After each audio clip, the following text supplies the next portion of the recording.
Indian constitute, भारतीय संविधान। भारतीय संविधान। संविधान पर मुख्य प्रभाव। संविधान पर मुख्य प्रभाव भारतीय शासन अधिनियम 1935 का। मुख्य प्रभाव किसका था? भारतीय शासन अधिनियम 1935 का। संविधान सभा का गठन कब किया गया था? गठन तो जुलाई 1946 स्वराज पार्टी द्वारा विचार प्रस्तुत 1924 में। देखो, विचार प्रस्तुत तो 1924 में कर दिया गया था, 1924 में, लेकिन गठन कब किया गया था?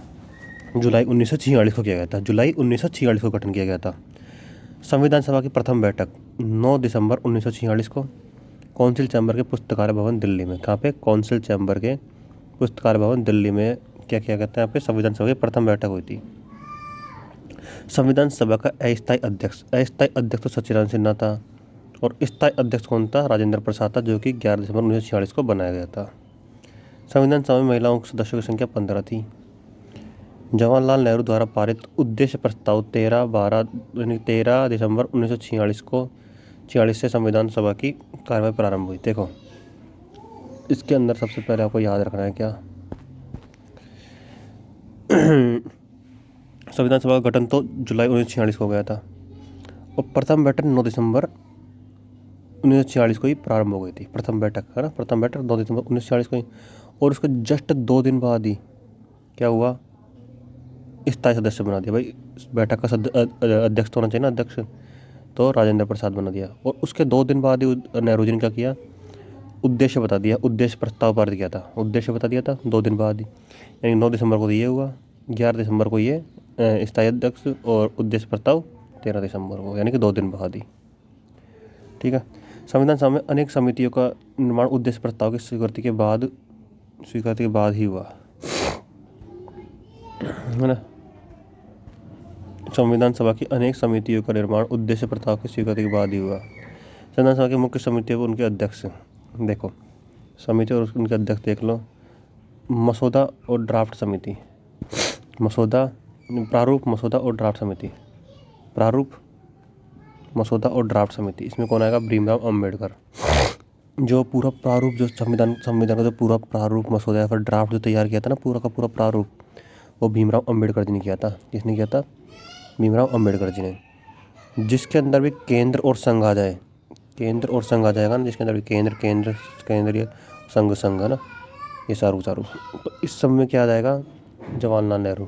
क्या आ जाएगा?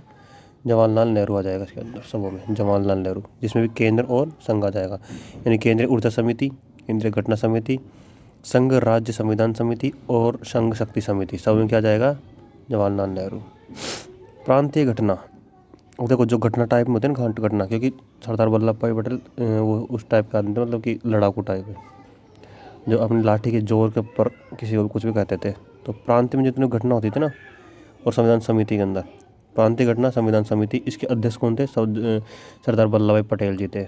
प्रांतीय घटना है ना। फिर आता है मूलभूत अधिकार, अल्पसंख्यक, आदिवासी और अपवर्जित क्षेत्रों की सलाहकार समिति।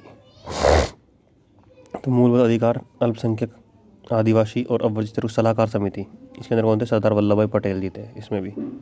ठीक है, क्योंकि देखो, ये मूलभूत अधिकार के लिए लड़ते थे, अल्पसंख्यक के लिए लड़ते थे, आदिवासी लोगों के लिए लड़ते थे, और अपवर्जित क्षेत्रों की, यानी कि अपवर्जित यानी कि जो छोटे मोटे क्षेत्र ना, उनके जो सलाहकार समिति ना, उनके अध्यक्ष कौन थे?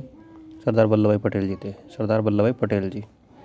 अब देखो, ये जो समिति है ना, ये पटेल जी की जो मूलभूत अधिकार की, अल्पसंख्यक जी की, जिसके अध्यक्ष ने, देखो ये मूलभूत अधिकार है ना। तो मूलभूत अधिकार सबसे पहले यहाँ पे मूलभूत अधिकार आ जाएगा, फिर अल्पसंख्यक वाला ये है, तो यहाँ पे भी अल्पसंख्यक है। अब वर्जित क्षेत्रों की सलाहकार समिति, अब अल्पसंख्यक आ जाएगा। तो अल्पसंख्यक यानी कि यहाँ अल्पसंख्यक ये आ गया ना, और आदिवासी ये आ रहा, और है ना। तो मूलभूत अधिकार की उपसमिति के अध्यक्ष कौन है? JB कृपलानी। कौन है? JB कृपलानी। अल्पसंख्यक कांची कौन है? हरेंद्र कुमार मुखर्जी। उत्तर पूर्व सीमांत आदिवासी क्षेत्र उपसमिति गोपीनाथ बारदोलाई। और वांगठन लेने अड़ी अंशतः वांगठेले क्षेत्र, ये अजीब सा नाम आ जाएगा, उसके अंदर क्या आ जाएगा? ठक्कर करके, ठक्कर ठक ठक ठक, है ना। तो ठक्कर बापा आ जाएगा इसके अंदर, इसका नाम क्या आ जाएगा? ठक्कर बापा। ठीक है। प्रक्रिया समिति के नियम, प्रक्रिया समिति के नियम किसने बनाए थे? राजेंद्र प्रसाद जी ने। देखो, राजेंद्र प्रसाद क्या थे? अध्यक्ष थे, अध्यक्ष थे राजेंद्र प्रसाद जी। तो पूरी प्रक्रिया तैयार की इन्होंने, संचालन भी इन्होंने किया, शुकाणु और संचालन की बात है। और राष्ट्रीय ध्वज तदर्थ समिति, ये तदर्थ ध्यान रखना, तदर्थ, राष्ट्रीय ध्वज नहीं, राष्ट्रीय ध्वज तदर्थ समिति, इसके भी कौन है, राजेंद्र प्रसाद है। ठीक है, तो जो अध्यक्ष होगा वही तो इस पूरे को वो करेगा ना, संचालन। अध्यक्ष तो पूरा संचालन करेगा, पूरी प्रक्रिया अध्यक्ष तो बनाएगा। तो प्रक्रिया समिति के नियम, संचालन समिति, शुकाणु समिति और राष्ट्रीय ध्वज तदर्थ समिति, इस तीनों के कौन है, राजेंद्र प्रसाद। ठीक है, प्रक्रिया समिति, संचालन समिति, सुकाणु समिति और राष्ट्रीय ध्वज तदर्थ समिति, सब कौन है, राजेंद्र प्रसाद। फिर आया सभा समिति। सभा, जो सीता माता थी वो सभा में तो रहती थी ना, सभा के अंदर सभा करती थी ना, तो ये देख सीता आ रहा है इसके अंदर ना, तो सभा क्या आ जाएगा, पट्टाभी सीतारामैया। भाषा, किसी की भाषा बेकार हो तो दूसरे क्या बोलेगा, मोटू मोटू बोलेगा, तो ये मोटूरी सत्यनारायण, मोटूरी है ना, ये वाला मोटू। तो भाषा जिसकी बराबर खराब हो वो मोटू मोटू बोलेगा। राज्य, राज्य में क्या होता है, जैसे कि सभी राज्यों के अंदर ना, सभी राज्यों में गणेश भगवान को पूजा जाता है, क्योंकि गणेश भगवान फर्स्ट माना जाता है। तो गणेश वासुदेव मावलंकर, राज्य समिति में गणेश वासुदेव मावलंकर। राष्ट्रीय ध्वज पर समिति, राष्ट्रीय ध्वज पर, ठीक है, राष्ट्रीय ध्वज, इसमें क्या जाएगा, JB कृपलानी, JB कृपलानी। राष्ट्रीय ध्वज पर समिति कौन है, JB कृपलानी। और प्रमाण पत्र, प्रमाण पत्र कौन बांटते हैं, कृष्ण भगवान बांटते हैं, है ना। तो अल्लादी कृष्णस्वामी अय्यर, अल्लादी कृष्णस्वामी अय्यर, ये आ जाएगा इसके अंदर। तो अल्लादी कृष्णस्वामी अय्यर क्या आ जाएगा, प्रमाण पत्र समिति अल्लादी कृष्णस्वामी अय्यर। संविधान सभा को संबोधित करने वाला प्रथम व्यक्ति, संविधान सभा को संबोधित करने वाला प्रथम व्यक्ति कौन था, संबोधित करने वाला JB कृपलानी, JB कृपलानी। संविधान सभा का प्रथम व द्वितीय उपाध्यक्ष कौन था, हरेंद्र कुमार मुखर्जी।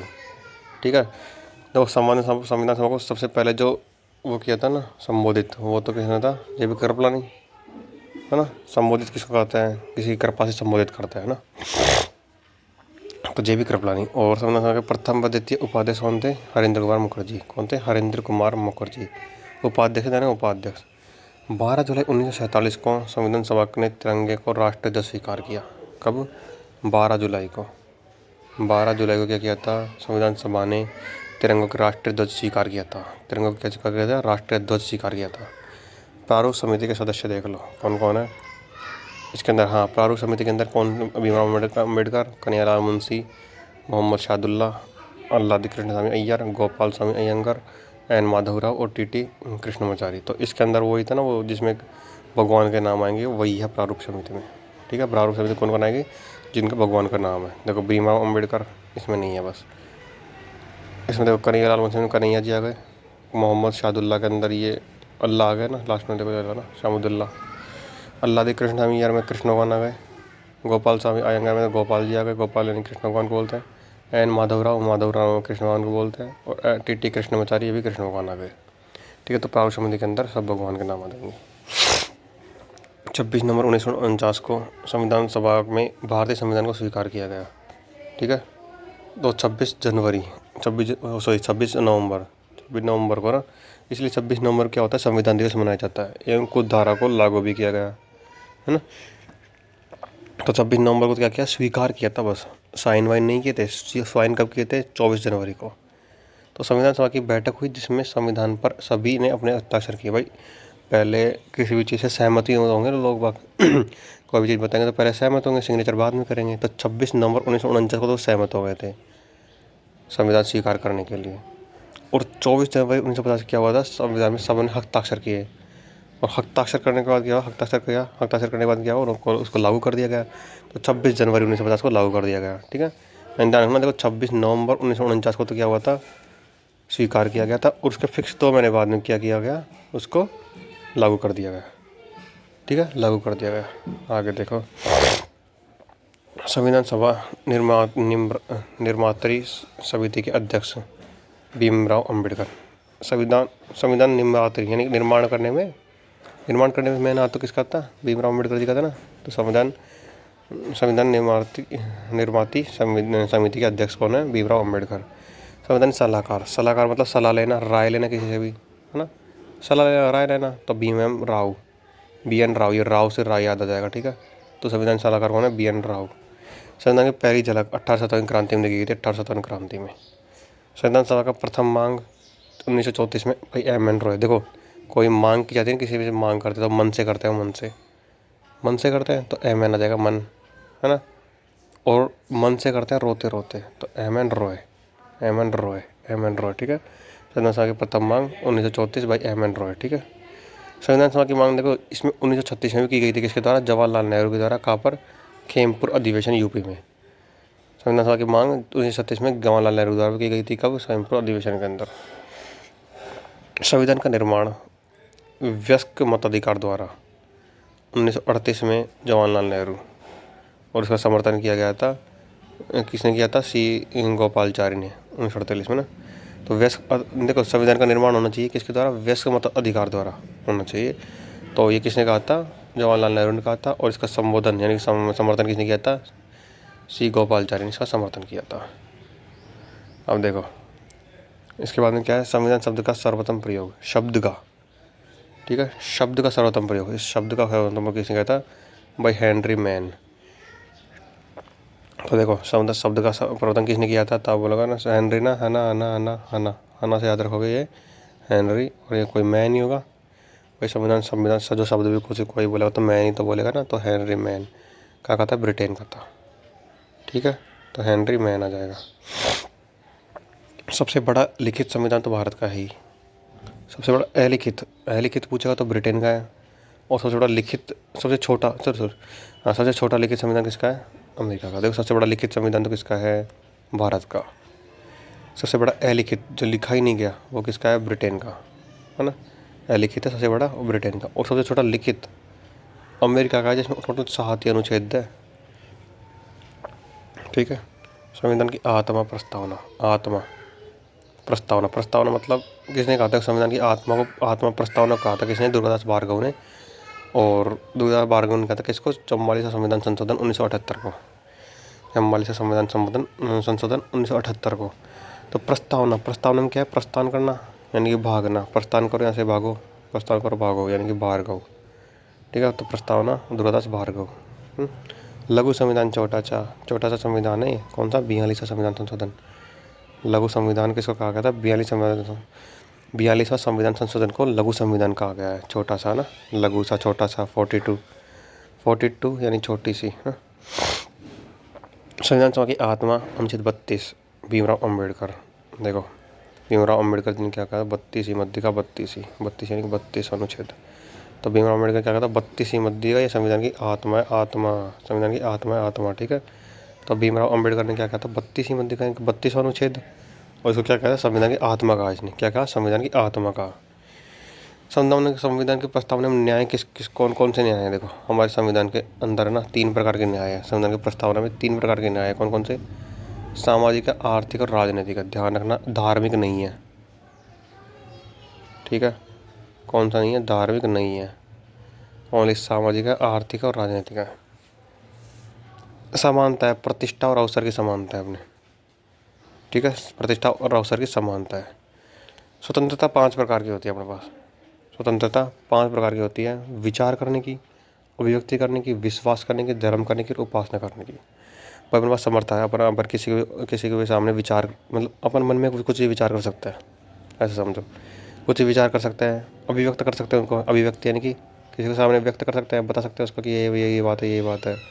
विश्वास किसी के ऊपर कर सकता है अपन, कोई अपन को बाध्य नहीं करेगा इस चीज़ के लिए। धर्म, हम कोई से भी धर्म को मान सकते हैं, और किसी उपासना है, किसी भगवान को पूछ सकते हैं अपन। तो विचार करने की स्वतंत्रता है, अभिव्यक्ति करने की, विश्वास करने की, धर्म को अपनाने की और उपासना करने की स्वतंत्रता। ये 5 प्रकार की स्वतंत्रता अपने पास में, ठीक है। उसके बाद में आता है समानता, स्वतंत्रता और बंधुता, फ्रांस से लिए गए। स्वतंत्रता क्या बोलते हैं इंग्लिश में, फ्रीडम। और इस फ्रीडम से, इस फ्री से क्या आएगा, फ्रांस याद आएगा। तो समानता, स्वतंत्रता और बंधुता कहाँ से लिए गए हैं, फ्रांस से, ठीक है। स्वतंत्रता यानी कि फ्रीडम, और फ्रीडम से फ्री यानी फ्रांस, ठीक है, फ्री यानी फ्रांस। तो समानता, स्वतंत्रता, बंधुता कहाँ से लिए गए, फ्रांस से लिए गए। देखो संविधान सभा में नागरिकता कोई प्रावधान नहीं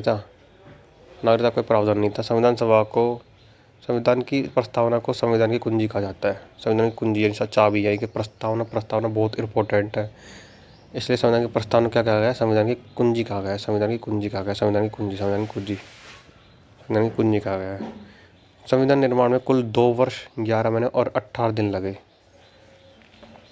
देखो, प्रक्रिया में तो 2 वर्ष 11 महीने 18 दिन लगे, लेकिन इससे बहस भी तो हुई थी, तो 114 दिन बहस हुई थी इसके अंदर, और टोटल 64 लाख रुपए खर्च हो गए थे उसमें।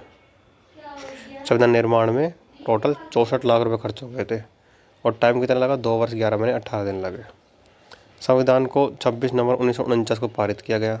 तब इसे देखो, 1949 को तो पता है तुम्हें भाई, पारित तो मतलब कि स्वीकार किया गया, पारित किया गया 26 नवंबर 1949 को, है ना। पारित और स्वीकार करना एक ही बात है, लेकिन लागू कब किया गया पूर्ण रूप से? 26 जनवरी को। इसमें कुल उस टाइम पे 22 भाग थे, मूल संविधान की बात हो रही है, उस टाइम में 22 भाग थे, 395 अनुच्छेद थे और 8 अनुसूची थी मूल संविधान जब बना था तब 22 भाग, 395 अनुच्छेद और 8 अनुसूची थी। वर्तमान में क्या है? 25 तो भाग है ना, 25 भाग है, 470 अनुच्छेद है, लेकिन ये याद मत करो क्योंकि ये बदलते रहते हैं थोड़े थोड़े थोड़े, और 12 अनुसूची है, तो ये याद कर लो, 25 भाग है अभी और 12 अनुसूची है। 25 भाग है और 12 अनुसूची है, ठीक है, 25 भाग और 12 अनुसूची। उस समय कुल 284 सदस्य उपस्थित थे, है ना। उस समय कुल 284 उपस्थित थे। संविधान सभा के कुल सदस्यों की संख्या 389 थी, जिनमें 292 ब्रिटिश प्रांतों के प्रतिनिधि थे, 4 चीफ कमिश्नर क्षेत्रों के प्रतिनिधि और 93 देशी रियासतों के प्रतिनिधि थे। ये प्रतिनिधि थे, है ना। कोई इम्पोर्टेंट बात नहीं है, आगे आ जाओ। संविधान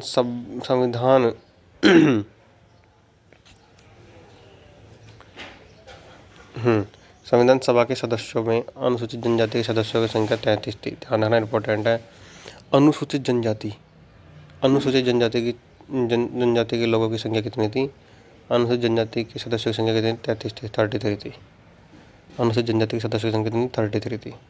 संविधान सभा में संविधान का प्रथम वाचन कब किया गया? 4 से 9 नवंबर 1948 को। देखो, प्रथम वाचन यानी प्रथम बार बोला गया था कि सबको सुन बैठ जाओ, सबको सुनो कि संविधान में क्या क्या क्या क्या है, क्या क्या नहीं है, तो वो सब सुनाए थे 4 से 9 नवंबर, यानी कि 5 दिन लग गए थे इनको सुनाने में। फिर कुछ लोगों ने त्रुटि बताई कि ये गलत है, इसके अंदर ये सही करो, तो संविधान सभा का दूसरा वाचन कब हुआ? 15 नवंबर से चला और फिर 17 अक्टूबर 1949 तक चला था ये। 15 नवंबर 1948 से 17 नवंबर 1949 तक चला था, क्योंकि पहली बार तो क्या था, उन्होंने बोल दिया बस। फिर बाद में उसमें संशोधन भी तो किया गया एंड टू एंड कि हाँ ये चीज़ थोड़ा सही लग रहा है इसमें थोड़ा, तो इसके अंदर ये दूसरा वाचन 15 नवंबर से 17 अक्टूबर 1949 तक चला था, ये 48 से 49 तक। केशवानंद भारतीयवाद में सर्वोच्च न्यायालय ने मूल ढांचा सिद्धांत थ्योरी ऑफ बेसिक स्ट्रक्चर दिया तथा प्रस्तावना को संविधान का मूल ढांचा माना। प्रस्तावना को न्यायालय में परिवर्तित नहीं किया जा सकता। यह निर्णय union of India Madan Gopal 1957 को घोषित किया गया। बेलूडी वाद में सर्वोच्च न्यायालय ने प्रस्तावना को संविधान का अंग नहीं माना, इसलिए उसे विधायिका प्रस्तावना पर संशोधन नहीं कर सकती। लेकिन लास्ट में क्या हुआ? केशवानंद भारती वर्सेस केरल राज्य वाद 1973 VS है ना, VS है ना, यानी कि वर्सेज कहा। तो केरल राज्य के बाद 1973 में कहा कि प्रस्तावना संविधान का अंग है, इसलिए विधायिका संसद इसे संशोधित कर सकती है। प्रस्तावना की भाषा ऑस्ट्रेलिया से और सहेली अमेरिका से। देखो, सहेली कहाँ की अच्छी होती है? अमेरिका की, है ना। सहेली अमेरिका की यानी कि सहेली अमेरिका, और भाषा कहाँ की अच्छी होती है? ऑस्ट्रेलिया की, है ना। भाषा कहाँ की अच्छी होती है? ऑस्ट्रेलिया की। भारतीय संविधान का विदेशी स्रोत, तो संयुक्त राज्य अमेरिका यानी कि यूएसए से क्या क्या लिया गया? यूएसए से मौलिक अधिकार लिया गया, न्यायिक पुनरावलोकन। मौलिक अधिकार यानी कि मूल अधिकार मैंने कौन कौन से उस टाइप में? न्यायिक पुनरावलोकन यानी कि अगर न्याय किसी ने गलत कर दिया तो न्याय में पुनरावलोकन कर लो, वापस देख लो कि न्याय गलत किया है या सही किया है, तो न्यायिक पुनरावलोकन। और मौलिक अधिकार कहाँ से लिया गया? यूएसए से। फिर आता है संविधान की सर्वोच्चता, कि संविधान ही सबसे बड़ा है, इससे बड़ा कुछ है ही नहीं। न्यायपालिका की सर्वोच्चता, चाहे कोई कितना ही बड़ा राष्ट्रपति भी आ जाए ना, लेकिन न्यायपालिका ने जो कह दिया ना कि न्यायपालिका की सर्वोच्चता है, वहाँ पे न्यायपालिका ने जो कहेगा वही मान्य होगा। तो न्यायपालिका की सर्वोच्चता। राष्ट्रपति निर्वाचन एवं उस पर महाभियोग, यानी कि राष्ट्रपति कैसे बनेगा और उसको कैसे हटाया जा सकता है, ये किसमें है? यूएसए से लिया गया है ना। तो राष्ट्रपति निर्वाचन एवं उस पर महाभियोग। उपराष्ट्रपति पद का पुनरावलोकन, उपराष्ट्रपति पद का पुनरावलोकन किया जा सकता है। सर्वोच्च न्यायालय का संगठन एवं शक्तियाँ, सर्वोच्च न्यायालय का संगठन एवं शक्तियाँ। लिखित संविधान कहाँ से लिया गया? यूएसए से लिया गया। लिखित संविधान के संविधान को लिख लो। और और ये हटा देना एक बार, है ना, इसको काट दो। संघात्मक शासन प्रणाली, यानी कि देखो संघात्मक यानी कि ये ऐसा नहीं है कि आप एक जगह से ही वो कर रहे हो शासन। जैसे कि अपने देश में पहले तो केंद्र है और केंद्र के बाद राज्य और केंद्र शासित प्रदेश बांटे गए हैं, तो इस हिसाब से संघात्मक शासन प्रणाली है। ठीक है, एकदम जुड़ी हुई एक तरह से, अलग अलग भागों में जुड़ी हुई। राज्य के अंदर भी क्या जाएगा, जिले आ जाएंगे, जिले में अलग अलग रहेंगे, जिले में भी क्या होगा, गाँव रहेंगे तो गाँव में अलग सरपंच होंगे, तो संघात्मक शासन प्रणाली होगी। वित्तीय नहीं, इसको भी काट दो, वित्तीय पद भी नहीं है। तो विधि के समक्ष संरक्षण, उच्चतम एवं उच्च न्यायालयों के न्यायाधीशों से पद से हटाए जाने की विधि।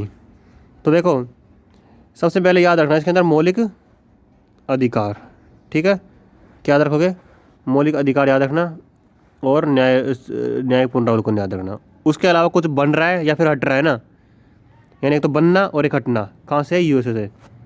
बनना हटना, जैसे जैसे राष्ट्रपति है, ये निर्वाचन एवं उसमें महाभियोग, है ना। बनना हटना, राष्ट्रपति का पद का पुनरावलोकन यानी कि बनना और हटना ना, है ना। सॉरी, उपराष्ट्रपति का भी बनना हटना पुनरावलोकन। सर्वोच्च न्यायालय का संगठन एवं देखो ये देखो उच्च, ये नीचे नीचे वाला, उच्चतम व उच्च न्यायालय के न्यायाधीशों को हटाने की विधि, यानी कि बनना और हटना, है ना, यहीं से लिया गया। और देखो और जो संविधान है ना, जो मजबूत, वो यूएसए का ही माना जाता है। तो इसमें क्या कह रहा है कि संविधान की सर्वोच्चता, यानी कि लिखित संविधान एक तो दिया गया ना, और ये रहा संविधान से सर्वोच्चता। देखो संविधान की सर्वोच्चता ये कहाँ से ली गई, यूएसए से लिया गया। ठीक है, याद हो जाएगा। वापस पढ़ता हूँ, मौलिक अधिकार, न्यायिक पुनरावलोकन, संविधान की सर्वोच्चता, न्यायपालिका की सर्वोच्चता, राष्ट्रपति पुनर्निर्वाचन एवं उस पर महाभियोग, उपराष्ट्रपति पर पुनरावलोकन, सर्वोच्च न्यायालय का संगठन एवं शक्तियाँ, लिखित संविधान, संघात्मक शासन प्रणाली, विधि के समक्ष संरक्षण, अनुच्छेद 14 और ना, और उच्चतम एवं उच्च न्यायालय के न्यायाधीशों के पद से हटाने की विधि। ठीक है, अब आता है ब्रिटेन। ब्रिटेन में आपको दो चीज़ याद रखनी थी बस। कौन कौन सी, एक तो एकल नागरिकता, यानी कि एकल नागरिकता, और एक क्या था, संसद और एकल नागरिकता कहाँ से है, ब्रिटेन से। ये दो चीज़ याद रखना, केवल संसद और संसद और एकल नागरिकता। ठीक है, तो संसदीय शासन प्रणाली, विधि का शासन, विधायी प्रक्रिया। विधि का शासन होता है यहाँ पे, विधि, ऐसा नहीं कि आप डायरेक्ट कुछ भी कर रहे हो, एकदम पूरी मेथड से शासन होगा यहाँ पे, है ना। तो विधि का शासन और विधायी प्रक्रिया। एकल नागरिकता, यानी कि एकल नागरिकता है, दोहरी नागरिकता नहीं है कहीं पे भी, है ना। तो ये ब्रिटेन से लिया गया। मंत्रिमंडल प्रणाली यहाँ से ली गई। मंत्रिमंडल में क्या आएगा, संसदीय आएंगे मंत्रिमंडल के अंदर। परमाधिकार लेख, संसदीय विशेषाधिकार, स्वतंत्रता, बंदी प्रत्यक्षीकरण याचिका, संसद एवं विधानमंडल की प्रक्रिया, विधि के समक्ष समानता, लोकसभा एवं विधानसभा के प्रति मंत्रिमंडल का सामूहिक उत्तरदायित्व। तो देखो क्या क्या आ गया इसके अंदर, संसद आ गया, एकल नागरिकता आ गई ये वाली, एक मंत्रिमंडल प्रणाली, तीन याद रखना। ठीक है, संसद आ गया, संसद से रिलेटेड सारा आ जाएगा, है ना। इसके अलावा एकल नागरिकता आ गई और मंत्रिमंडल आ गया। तो मंत्रिमंडल देखो, ये मंत्रिमंडल का सामूहिक उत्तरदायित्व आ गया। ठीक है, और मंत्रिमंडल का मतलब क्या है, एक तरह से संसदीय विशेषाधिकार, है ना। तो संसदीय विशेषाधिकार और बंदी प्रत्यक्षीकरण याचिका, संसद एवं विधानमंडल की प्रक्रिया, याद रहेगा। देखो, और ये याद रखना, विधि का शासन और विधायी प्रक्रिया, विधि का शासन और विधायी प्रक्रिया। ठीक है, ये सब संसद से रिलेटेड हो गए, यानी कि ब्रिटेन से। ठीक है, तो ब्रिटेन से ये लिया गया। अब आता है आयरलैंड।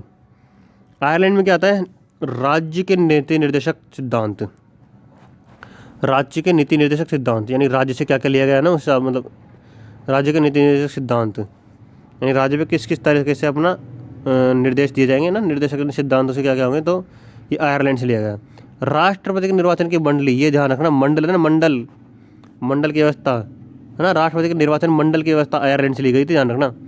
राष्ट्रपति के निर्वाचन मंडल की व्यवस्था आयरलैंड से ली गई थी, आयरलैंड से। राष्ट्रपति द्वारा राज्यसभा में कला, साहित्य, विज्ञान एवं तमाम सेवा क्षेत्र में ख्याति प्राप्त व्यक्तियों को मनोनयन, यानी जो पुरस्कार वगैरह दिए जाते हैं ना, तो राष्ट्रपति द्वारा राज्यसभा में कौन कौन, कला, साहित्य, विज्ञान तथा तमाम सेवा क्षेत्रों में ख्याति प्राप्त व्यक्तियों का मनोनयन। ठीक है, उनका मनोनयन करना। इसको इस तरीके से याद रखना। देखो आयरलैंड के अंदर ये आ रहा है ना, आयरलैंड, इसको ऐसे याद रखना। आयरलैंड को हम ऐसे रिलेट करेंगे कि आर मतलब यार को बुलाते हैं ना, यार को, तो ऐसे बोलते हैं आर, है ना। आर यानी कि आयरलैंड। ठीक है, आर। अब देखो यार बुला रहे हैं वो, यार बुलाने का मतलब है कि एक तो बुलाएगा नहीं, तो 4-5 यार बुला लिए उसने। ठीक है, तो देखो 4-5 यार ना पढ़ने वाले हैं, सारे सारे सारे सारे क्या पढ़ने वाले हैं।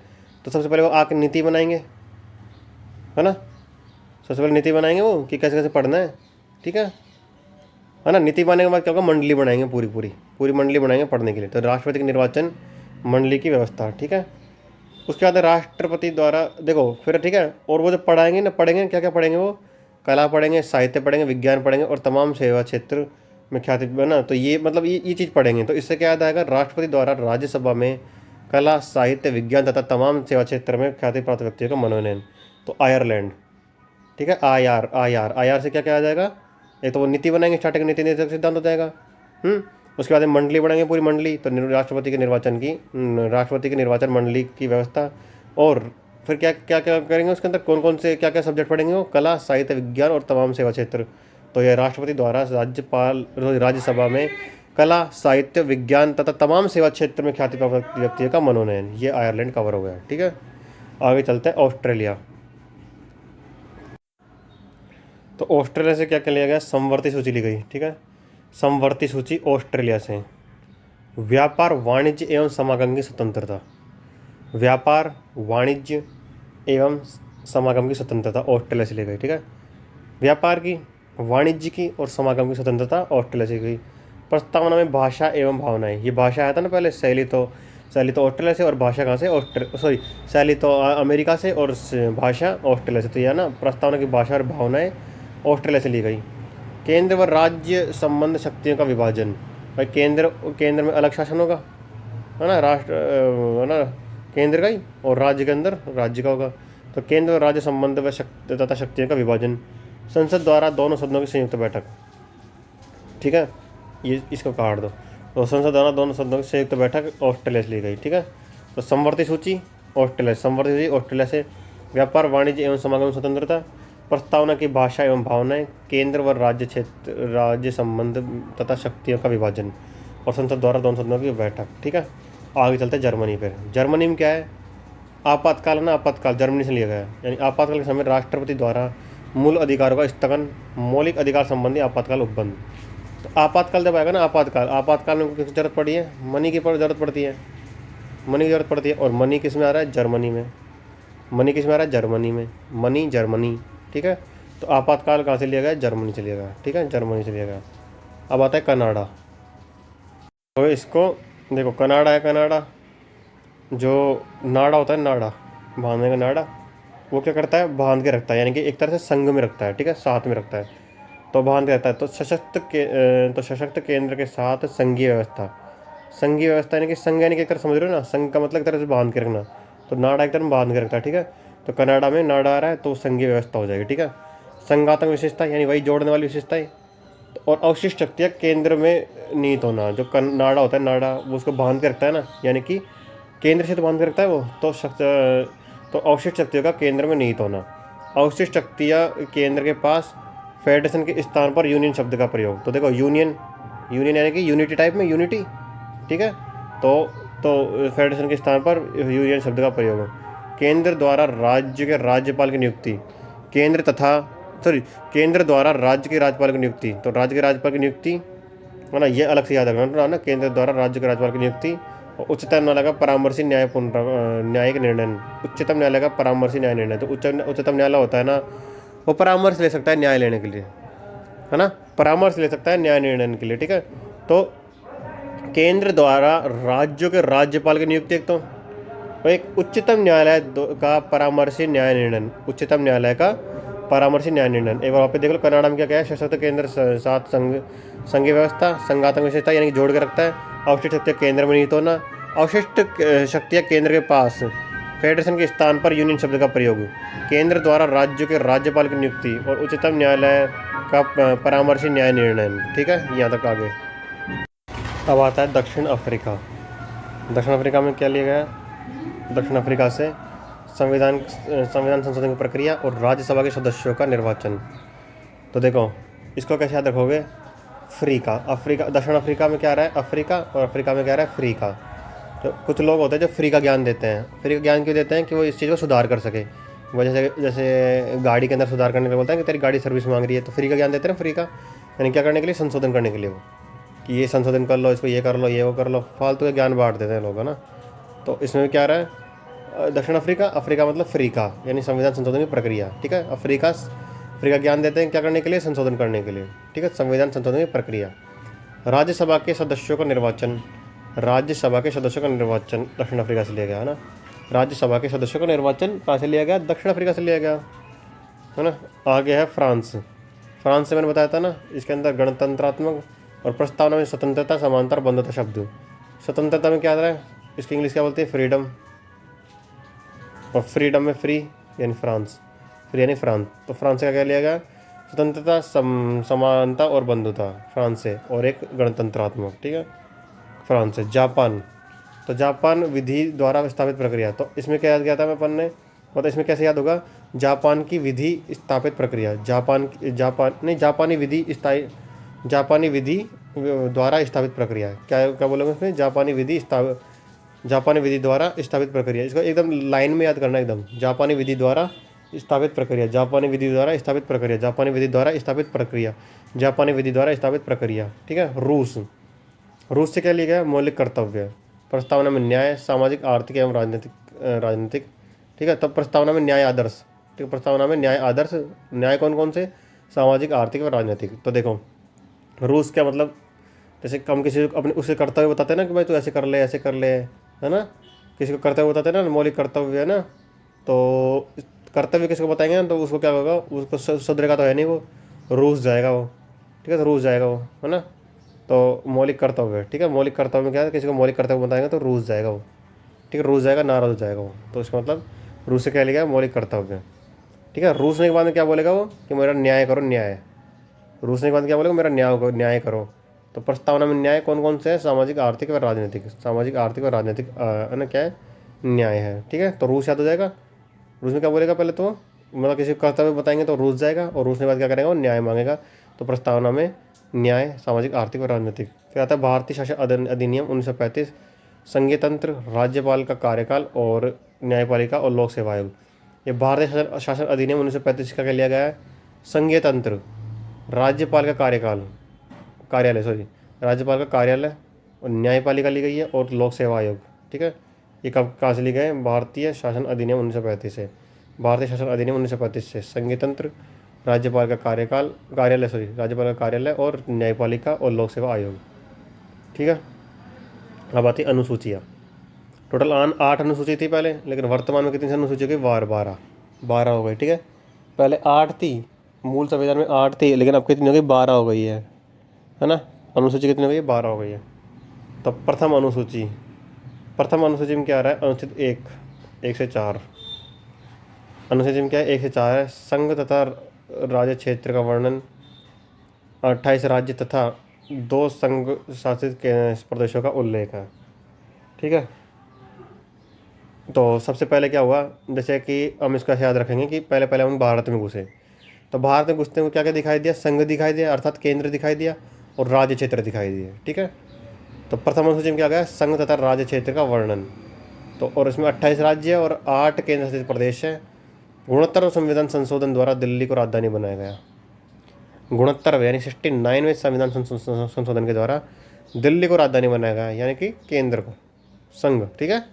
तो सबसे पहले हम क्या हुआ, भारत में घुसे, भारत में घुसते हुए क्या दिखाई दिया, संघ और राज्य क्षेत्र दिखाई दिए, ठीक है। अब उसमें क्या हुआ, जैसे भारत में घुसने के बाद में क्या हुआ, हमको अधिकार दिखाई दिए कुछ, और अधिकारियों के पास में क्या दिखाई दिया, उनके पैसे वगैरह दिखाई दिए हमको। पहले भारत घुसे, भारत में केंद्र और राज्य दिखाई दिए। उसके बाद में क्या हुआ, हम केंद्र में गए ना, केंद्र में देखा था तो बहुत बड़े बड़े अधिकारी थे, और उनके पास पैसे थे बहुत ज़्यादा। तो मुख्य पद अधिकारी के वेतन भत्ते, इसमें क्या कहा जाएगा, राष्ट्रपति तथा राज्यसभा के वेतन भत्ते, लोकसभा तथा विधानसभा अध्यक्ष, उपाध्यक्ष, राज्यसभा, विधान परिषद के सभापति और उपसभापति के वेतन भत्ते, उच्चतम न्यायालय के न्यायाधीशों के वेतन भत्ते, और भारत के नियंत्रक महालेखा परीक्षक के वेतन भत्ते, ठीक है। इसे वेतन भत्ते आ गए बड़े बड़े आदमियों के, वेतन भत्ते आ गए इसके अंदर बड़े बड़े आदमियों के। उसके बाद में क्या होता है, तीसरी अनुसूची में क्या होता है कि देखो, पैसे तो वेतन भत्ते पहले लेंगे और शपथ बाद में लेंगे। आजकल क्या हो रहा है इंडिया में, ये तो होता है ना, पहले तो पैसे लेंगे और शपथ बाद में लेंगे। तो विभिन्न पद अधिकारी जैसे कि राष्ट्रपति, उपराष्ट्रपति तथा मुख्य न्यायाधीश और व्यवस्थापिका के सदस्य आदि के शपथ का उपबंध, है ना, शपथ का उपबंध। सबसे पहले क्या हुआ, भारत में प्रवेश किया तो केंद्र और राज्य दिखाई दिए। उसके बाद में उनके केंद्र में बड़े बड़े पदाधिकारी दिखाई दिए और उनके वेतन भत्ते, यानी कि उनके पास पैसा बहुत था तो वेतन भत्ते दिखाई दिए।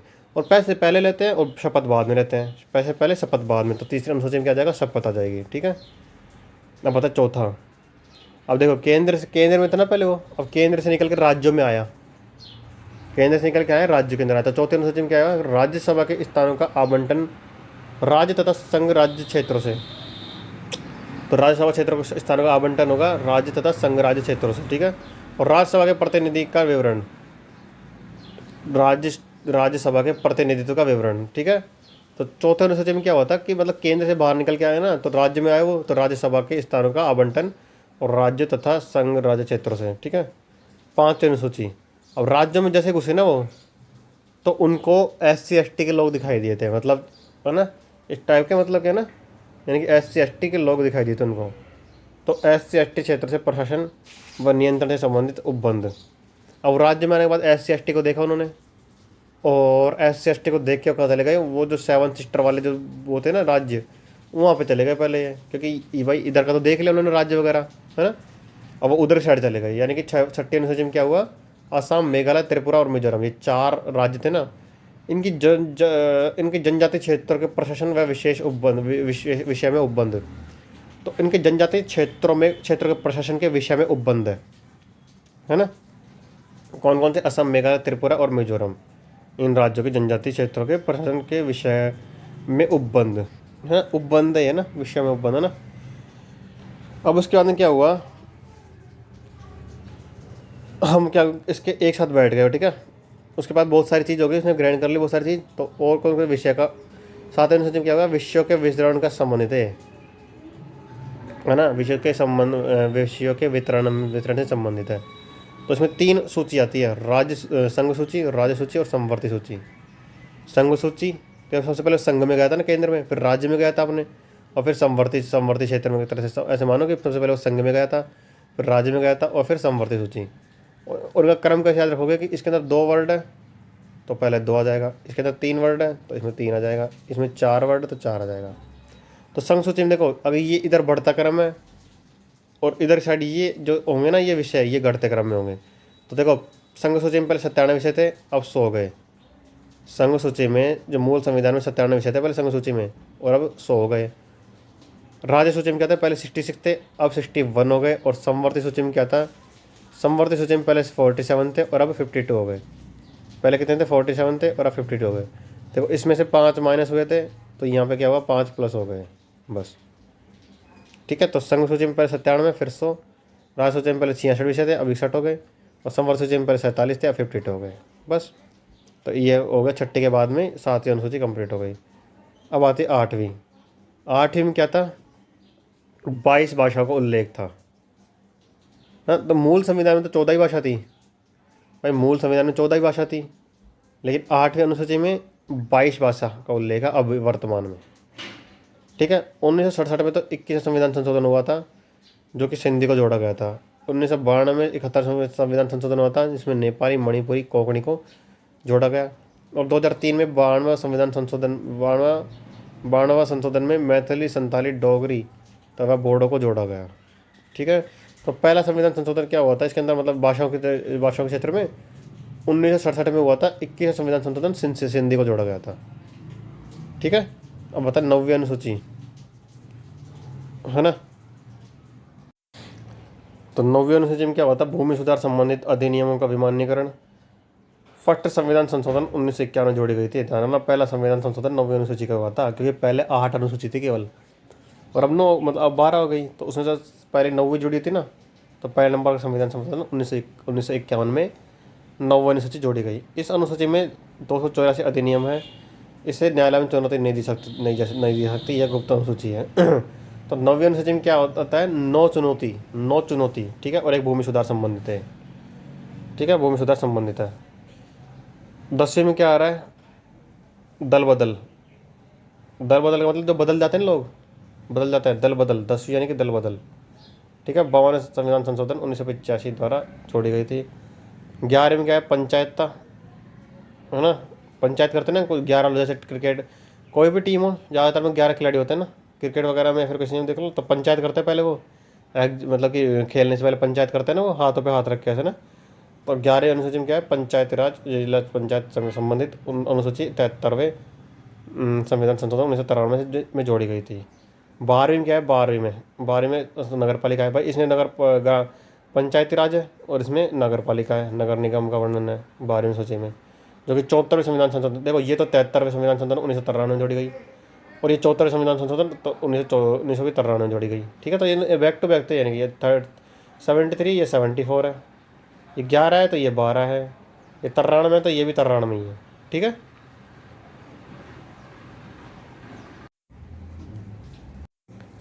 तो मैं इसको वापस रिपीट कर देता हूँ एक बार और ना, पूरा पूरा स्टोरी है। सबसे पहले क्या हुआ, हम भारत में घुसे, भारत में क्या दिखाई दिया, संघ और राज्य क्षेत्र दिखे। तो संघ और राज्य क्षेत्र अपन को, तो संघ और राज्य क्षेत्र पहले अनुसूची में गया। दूसरे में क्या हुआ, वो भारत में घुसने के बाद वो केंद्र में गया, केंद्र में क्या क्या दिखे उनको, मुख्य पदाधिकारी दिखे उनको, और उनके पास क्या थे, बहुत सारे पैसे थे, वेतन भत्ते थे उनके पास, है ना, वेतन भत्ते थे उनके पास में। ठीक है, उसके बाद में क्या हुआ, वेतन भत्ते के बाद में क्या हुआ, वो भत्ते तो मतलब पैसे वगैरह तो पहले लेते थे और शपथ बाद में लेते थे। वेतन भत्ते आ गए शायद दूसरे अनुसूची में और शपथ आ गई तीसरे अनुसूची में। ठीक है, शपथ बाद में, पैसा पहले और शपथ बाद में। ठीक है, चौथे अनुसूची में क्या हुआ, वो केंद्र में था ना पहले वो, अब केंद्र से निकल के वो राज्य में आया, तो राज्यसभा क्षेत्रों के स्थानों का आवंटन, है ना, राज्य तथा संघ क्षेत्रों से, है ना।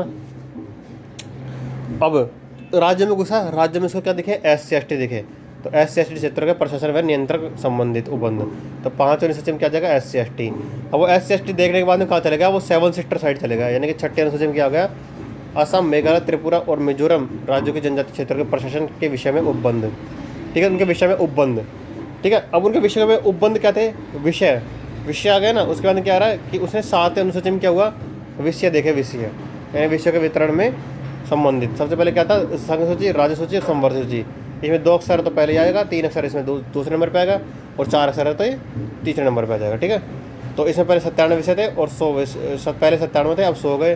पहले 66 थे इसमें, फिर 61 हो गए, और इसमें पहले 47 थे और इसमें 51 हो गए। इसमें 5 माइनस किए तो इसमें 5 प्लस कर दिए वाले, बस। 8वीं अनुसूची, अब वो देखो विषय का ज्ञान ले लिया, अब वो एक जगह बैठ गया। अब उसने विषय का जो ज्ञान लिया है ना, वो ज्ञान बांटेगा भी तो सही। अब देखो भारत में भाषा अलग अलग तरह की बोली जाती है, तो उसने क्या किया, पहले ज्ञान बांटा, यानी कि उसने विषय को जो अलग अलग भाषाओं में ज्ञान बांटा। तो वो मूल संविधान में तो 14 भाषाएं थी ओनली, तो उसने 14 भाषाओं में ज्ञान बांटा। तो 8वीं अनुसूची में क्या हुआ, ज्ञान बांटा उसने 14 भाषाओं में। तो मूल संविधान में 14 भाषा थी, अब 22 भाषा हो गई। ठीक है, और 1967 में सिंधी भाषा को जोड़ा गया था। 1967 में 21वें संविधान संशोधन में सिंधी भाषा को जोड़ा गया था। उसके बाद में क्या आता है, इस अब कहानी खत्म है। उसके बाद 4 ऐसे याद रखनी है। 9वीं अनुसूची में क्या थे, नौ चुनौती, यानी नाला में चुनौती नहीं दी सकती, और भूमि सुधार संबंधित है। 10वीं अनुसूची में क्या थे, दल बदल। 11वीं अनुसूची में क्या थे, मंडली टाइप बनाते हैं ना, पंचायत करते हो तो पंचायती राज, जिला पंचायत संबंधित। और 12वीं अनुसूची में क्या था, पंचायती पहले आ जाएगी और फिर नगर पालिका बाद में आ जाएगी। ठीक है, 11वीं ये है तो 12वीं है, 73 संविधान संशोधन, 74 संविधान संशोधन, 93 ये तो 93 ये। ठीक है, यानी इसमें 1 प्लस है ओनली, 11 तो 12, 73 तो 74, और ये 93 तो ये भी 93 ही है। ठीक है, आगे चलते हैं। अब आता है अनुच्छेद, संघ एवं उनका राज्य क्षेत्र। संघ एवं उनका राज्य क्षेत्र, और ये क्या है, भाग है पहला। पहले भाग में क्या आता है, संघ तथा उनका राज्य क्षेत्र, और अनुच्छेद 1 से 4 तक है इसके अंदर। तो अनुच्छेद 1 में क्या है, संघ का नाम, राज्य क्षेत्र, भारत को इंडिया कहा गया है, और भारत राज्य का संघ है ये कहा गया है। ठीक है, तो और अनुच्छेद 2 में क्या कहा है, नए राज्यों का प्रवेश तथा स्थापना संसद के, स्थापना की शक्ति संसद द्वारा। नए राज्यों का प्रवेश और स्थापना की शक्ति संसद द्वारा, और नए राज्यों का निर्माण व वर्तमान राज्यों के क्षेत्र सीमाओं या नामों में परिवर्तन संसद द्वारा, है ना। नए राज्यों का निर्माण, वर्तमान राज्य के क्षेत्रों, सीमाओं या नामों में परिवर्तन संसद द्वारा। और चौथी अनुसूची में क्या कहा है, पहली अनुसूची तथा चौथी अनुसूची संशोधन तथा अनुच्छेद 2 व 3 में परिवर्तन राष्ट्रपति की अनुमति द्वारा। ठीक है, तो देखो सबसे पहले क्या हुआ कि सबसे पहले ना जो पहला अनुच्छेद होता है वो चौथा अनुच्छेद होता है ना, मतलब पहला और लास्ट का। पहले में तो क्या होता है, परिभाषा टाइप में होती है, और लास्ट में क्या होएगा, संशोधन द्वारा, संशोधन। ठीक है, पहले मतलब परिभाषा टाइप में और लास्ट में संशोधन, ठीक है। तो संघ संघ का नाम राज्य क्षेत्र और भारत को इंडिया कहा गया और भारत राज्यों का संघ है, ठीक है। ये पहला अनुच्छेद मैंने कि हम पहले पहले घुसे भारत में, ठीक है, घुसे भारत में। तो भारत में क्या मिला हमको, क्या मिला, भारत को इंडिया कहा गया एक तो, और भारत राज्यों का संघ। भाई राज्य तो दिखेंगे अपन, एक संघ का नाम दिखा, राज्य क्षेत्र दिखे, भारत को इंडिया और भारत राज्यों का संघ है। अनुच्छेद 2 में क्या कहा गया, क्या कहा गया कि नए राज्यों का प्रवेश तथा स्थापना शक्ति संसद द्वारा, ठीक है, नए राज्यों का प्रवेश तथा स्थापना शक्ति संसद द्वारा। तो राज्य में घुसे तो संघ का नाम और राज्य क्षेत्र हमको दिखाए, भारत में राज्यों का संघ है, ये पता लगा कि हाँ राज्य वगैरह। और राज्य में गए ना जब, तो उनको पता लगा कि राज्यों का प्रवेश और स्थापना शक्ति संसद द्वारा है, यानी कौन सा राज्य बनेगा, है ना, और इसकी स्थापना कब होगी, तो इसकी शक्ति संसद के पास है।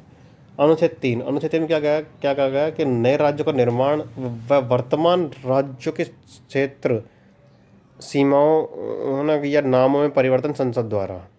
तो देखो नए राज्यों का जो निर्माण होगा ना, है ना, और वर्तमान राज्यों के क्षेत्र, देखो नए राज्य का निर्माण हो रहा है ना, इसका मतलब यह है कि वो दूसरे राज्यों में से तो काट के कहेंगे वो, भाई दूसरे राज्य से क्षेत्र लेंगे, नया क्षेत्र तो लाएंगे नहीं। तो नए राज्यों का निर्माण तथा वर्तमान राज्य क्षेत्र को सीमा वगैरह होती है ना, क्षेत्र वगैरह होती है, तो उनमें जो परिवर्तन होगा ना वो संसद द्वारा होगा कि कौन सा क्षेत्र किस में जाएगा। तो तीसरे में, दूसरे में क्या कहा था, नए राज्यों का प्रवेश, और तीसरे में क्या कहा था, उनका सीमाओं का निर्धारण, ठीक है, परिवर्तन किस द्वारा होगा, संसद द्वारा, ठीक है। 2 में तो प्रवेश होगा और तीसरे में क्या होगा, सीमाओं का निर्धारण। और चौथे मन में जो पहली अनुसूची पहली थी ना, और अनुसूची चौथी थी, ठीक है, और अनुच्छेद 2 और 3 में संशोधन किसकी अनुमति से होगा, राष्ट्रपति की अनुमति से होगा। देखेंगे अनुमति पहले वो राष्ट्रपति से लेंगे और करेंगे कौन, संसद करेंगे, राष्ट्रपति की अनुमति लेकर संसद करेंगे परिवर्तन, ठीक है। अब आते हैं नागरिकता, भाग 2 में क्या आती है, नागरिकता आती है, भाग 2 में नागरिकता आती है, ठीक है। तो नागरिकता की परिभाषा, सबसे पहले परिभाषा आ गई और लास्ट में इसमें संशोधन आ जाएगा, ठीक है। तो अनुच्छेद 5 में क्या है, नागरिकता, संविधान के प्रारंभ में नागरिकता। अनुच्छेद 6 क्या कहता है, पाकिस्तान से आए हिंदुओं को नागरिकता। अनुच्छेद 7 क्या कहता है, पाकिस्तान आए मुसलमानों को नागरिकता। अनुच्छेद 8 क्या कहता है, भारत से बाहर रहने वाले भारत के बाहर रहने वाले भारतीय उद्भव के कुछ व्यक्तियों की नागरिकता का अधिकार। 9वीं में क्या कहता है, दोहरी नागरिकता नहीं है यहाँ पे, यानी विदेश राज्य की नागरिकता स्वेच्छा से अर्जित करने वाले व्यक्तियों का नागरिक न होना, यानी कि दोहरी नागरिकता नहीं। तो देखो पहले क्या रहा, देखो 5वीं में तो नागरिकता की परिभाषा आ गई, संविधान में प्रारंभ में नागरिकता। 6ठे में क्या कह रहा है भाई, उस टाइम में विभाजन ही तो हुआ था ना 47 के आसपास, विभाजन तो हुआ था। तो उस टाइम क्या था, पाकिस्तान से हिंदुओं को नागरिकता है पहले, ठीक है, पहले तो हिंदुओं को नागरिकता देंगे हम, पाकिस्तान से हिंदुओं को नागरिकता, फिर पाकिस्तान से मुस्लिमों को नागरिकता, और फिर विदेशी में रहने वाले नागरिकता। सबसे पहले तो पाकिस्तान से हिंदुओं को नागरिकता, दूसरे में पाकिस्तान से मुस्लिमों को नागरिकता, और तीसरे का विदेशी वालों को नागरिकता। पहले पाकिस्तान से आए हिंदुओं को, फिर पाकिस्तान से मुस्लिमों को, फिर विदेश में रहने वाले हिंदुओं को नागरिकता, मतलब विदेश में रहने वाले व्यक्तियों को नागरिकता, ठीक है। 9वें में क्या कर रहा है, नो यानी कि नो दोहरी नागरिकता, नो दोहरी नागरिकता, दोहरी नागरिकता नहीं, नो दोहरी नागरिकता, ठीक है, दोहरी नागरिकता नहीं मिल सकती। 10वें में क्या कह रहा है, नागरिकता के अधिकारों को बनाए रखना, कि नागरिकता के जो अधिकार होते हैं वो बनाए रखेंगे अपन 10वें के अंदर, है ना। और 11वें में क्या कह रहा है, संशोधन, बताया था ना संशोधन आएगा लास्ट वाले में। तो 11वें में क्या कह रहा है कि नागरिकता संबंधी संशोधन संसद द्वारा, ठीक है, नागरिकता संबंधी संशोधन संसद द्वारा। अब आता है भाग 3। भाग 3 क्या है, 12 से 35 तक है ना, तो 12 से क्या है 35 तक है, ठीक है। तो अनुच्छेद 12 से 35 तक है, इसमें क्या है, मौलिक अधिकार यूएसए से लिया गया, ठीक है, मौलिक अधिकार कहाँ से लिया गया, यूएसए से लिया गया। अनुच्छेद सॉरी भाग 3 में क्या है, 12 से 35 तक है, और इसमें क्या है, मौलिक अधिकार है, और ये कहाँ से लिया गया, यूएसए से लिया गया मौलिक अधिकार, पता है ना, मौलिक अधिकार, मूल अधिकार यूएसए से, है ना। संविधान का भाग 3 भारत का अधिकार पत्र यानी मैग्ना कार्टा कहा जाता है ये। भाई इसके अंदर स्वतंत्रता का अधिकार वगैरह है ना, मौलिक अधिकार है, स्वतंत्रता का अधिकार वगैरह है, इसमें ये इसलिए क्या करता है, भारत का अधिकार पत्र है, मैग्ना कार्टा कहा जाता है इसको। मौलिक अधिकार में संशोधन हो सकता है अनुच्छेद 352 के दौरान, यानी अनुच्छेद 352 क्या करता है, आपात वगैरह। तो आपात के अंदर क्या होता है, मौलिक अधिकारों में संशोधन हो सकता है, लेकिन अनुच्छेद 20 और 21 को छोड़कर ना सभी मौलिक अधिकारों का स्थगन किया जा सकता है। 20-21 में क्या था, 21 में क्या था, प्राकृतिक अधिकार है भाई, आपको सांस लेने का अधिकार है, जीने का अधिकार है आपको, यानी प्राण व दैहिक स्वतंत्रता, ठीक है। तो 20-21 को छोड़कर सभी मौलिक अधिकारों को स्थगित किया जा सकता है। भाई जैसे कर्फ्यू वगैरह होती है, इमरजेंसी आती है ना, तो उस टाइम पे ये स्थगन हो जाते हैं ना, 20 और 21 को छोड़कर।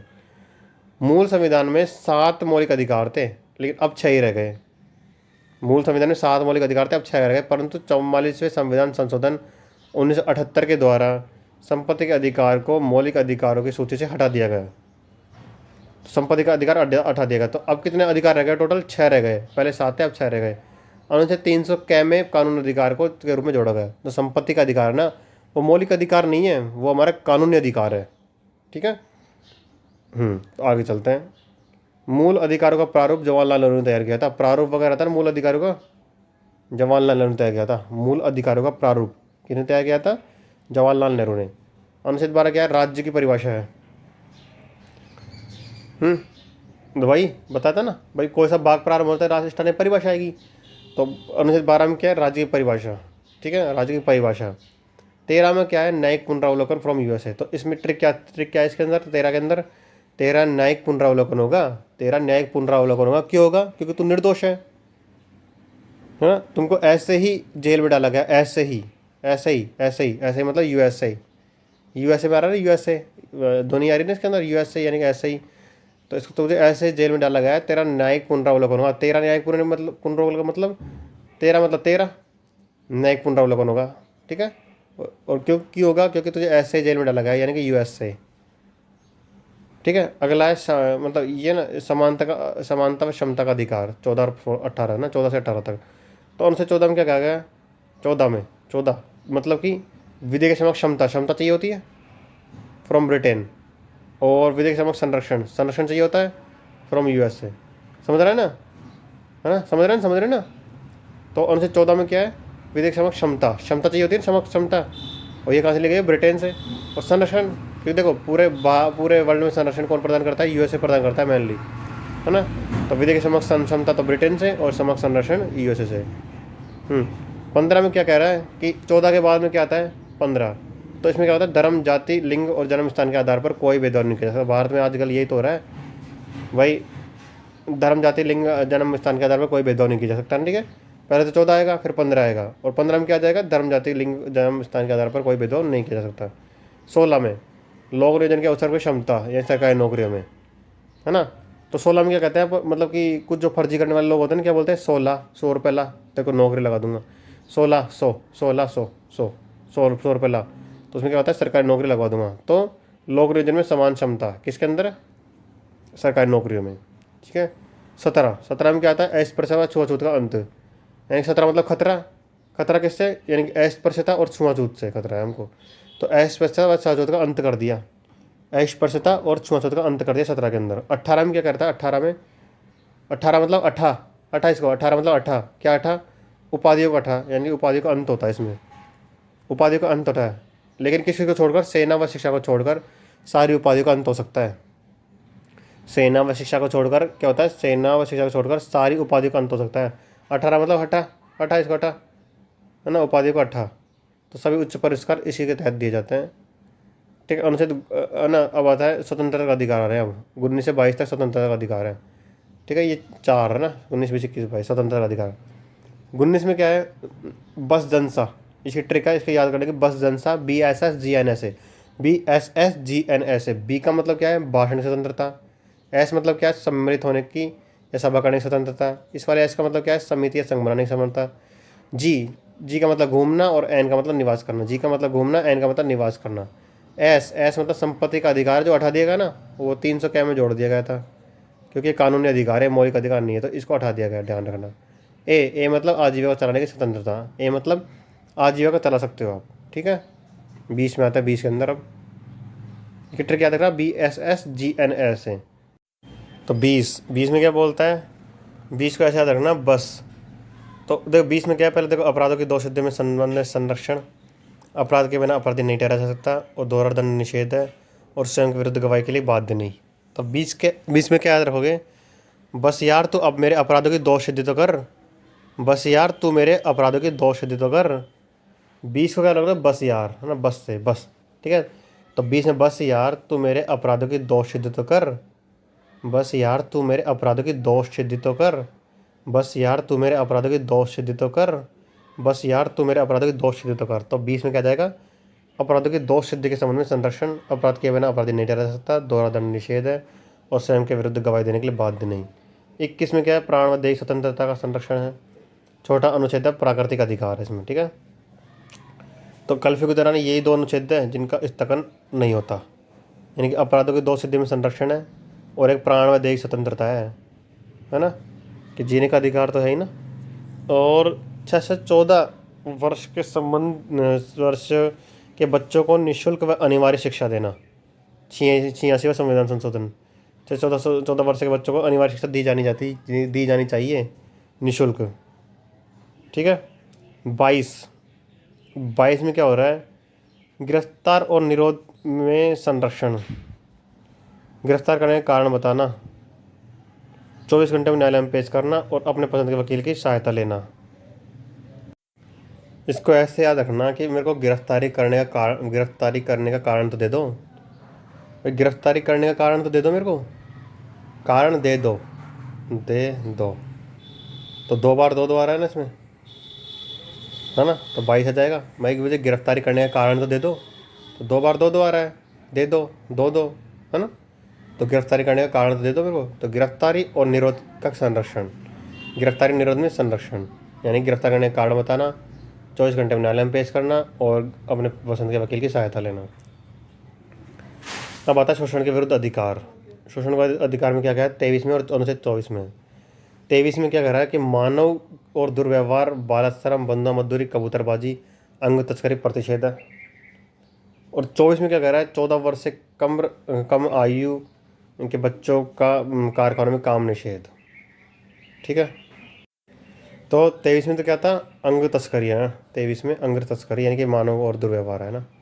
मानव और दुर्व्यवहार किसमें 23 में, यानी बालाश्रम, बंधा मजदूरी, कबूतरबाजी और अंग तस्करी, ठीक है, ये इसमें आ गई। और 24 में क्या कह रहा है, देखो इसके ट्री याद है ना 24 की, इट्स योवर 24 यानी चैन वाला 24 है, CR ऐसे कुछ ऐसे स्पेलिंग है ना 24 वाली। तो इट्स योवर 24 कि आप काम करना चाहते हो नहीं करना चाहते, लेकिन 14 वर्ष से कम उम्र के बच्चों को कारखानों में काम निषेध है। इट्स योवर 24, 24 को 24 है ना, इट्स योवर 24 आप काम करना चाहते हो नहीं करना चाहते, लेकिन 14 वर्ष से कम उम्र के बच्चों को कारखानों में काम निषेध है, ध्यान रखना। इट्स योर चॉइस आप काम करना चाहते हो या नहीं करना चाहते, लेकिन 14 वर्ष से कम उम्र के बच्चों का कारखानों में काम निषेध है, ध्यान रखना। अब आता है 25 में धार्मिक स्वतंत्रता, ठीक है। धार्मिक स्वतंत्रता कब से 25 से 28 तक है। तो देखो इसमें सबसे पहले स्टोरी सुनो आप। इसमें 25, 26, 27, 28 के अंदर सबसे पहले एज्यूम करना कि हम एक घर में, मंदिर में, घर के अंदर जो मंदिर होता है उसके अंदर है हम, है ना। तो घर के अंदर ना हम क्या कर रहे हैं, पहले उसके अंदर हम भगवान की पूजा कर रहे हैं, ठीक है। हम किसी भगवान को मान सकते हैं, किसी को भगवान मान सकते हैं, पहली बात तो पूजा वूजा कर रहे हैं वहाँ पे। वहाँ से हम निकले, वहाँ से निकलने के बाद में कहाँ गए, मंदिर गए, और मंदिर में जाके हमने फूल वूल चढ़ाए, ठीक है। फूल चढ़ाए, पैसे वगैरह कुछ भी चढ़ाए मंदिर में। मंदिर से निकले, मंदिर में हमको यहाँ पे भिखारी मिला, भिखारी पैसे मांग रहा था, और है ना। और हम फिर वहाँ से डायरेक्ट कहाँ चले गए, स्कूल चले गए, स्कूल चले गए, ठीक है, ठीक है, यहाँ से स्कूल चले गए, ठीक है। तो देखो सबसे पहले जब घर में थे ना, घर में तो हम किसी भगवान को मान सकते हैं, अपने हमारी इच्छा है, हम किसी भगवान को मान सकते हैं, किसी को मान सकते हैं। तो हमको किसी भी धर्म को मानने और प्रचार प्रसार करने की स्वतंत्रता है, किसी भी धर्म को मानने और प्रचार प्रसार करने की स्वतंत्रता है, ठीक है। तो सबसे पहले क्या जाएगा, किसी धर्म को मानने और प्रचार प्रसार करने की स्वतंत्रता है, हम किसी भगवान को मान सकते हैं, ठीक है। ये वाला कंप्लीट होगा यहाँ से। वहाँ से निकल के मंदिर गए, और मंदिर में क्या किया इसने, फूल वूल चढ़ाए, और फूल वूल का व्यवस्था किया, नहीं समझ रहे, फूल वूल चढ़ाए और पैसे से मतलब ना पैसे से चढ़ाए या फिर फूल वूल चढ़ाए, ठीक है। तो फूल चढ़ाने का मतलब क्या है, धार्मिक कार्य में प्रबंध किया उसने, वहाँ पे फूल वूल चढ़ा के प्रबंध किया, वहाँ पे सजावट की एक तरह से फूलों से, तो प्रबंध किया। तो धार्मिक कार्य के प्रबंध की स्वतंत्रता, धार्मिक कार्य में प्रबंध की स्वतंत्रता, ठीक है। उसके बाद क्या था, राज्य कर देने के लिए बाध्य नहीं करेगा अगर वह धार्मिक क्षेत्र में दान करता है। तो देखो वहाँ से निकाला, भिखारी मिला, भिखारी को पैसे दिए उसने, अगर वो धार्मिक क्षेत्र में दान करता है तो उसे राज्य कर देने के लिए बाध्य नहीं करेगा, राज्य कर देने के लिए बाध्य नहीं करेगा, ठीक है। और यहाँ से निकल के डायरेक्ट स्कूल में गया, यानी कि शिक्षा, और ना, और स्कूल में क्या होता है, वहाँ पे पढ़ाई की शिक्षा दी जाती है, आगे बढ़ने की, ना कि धार्मिक तरह की, है ना।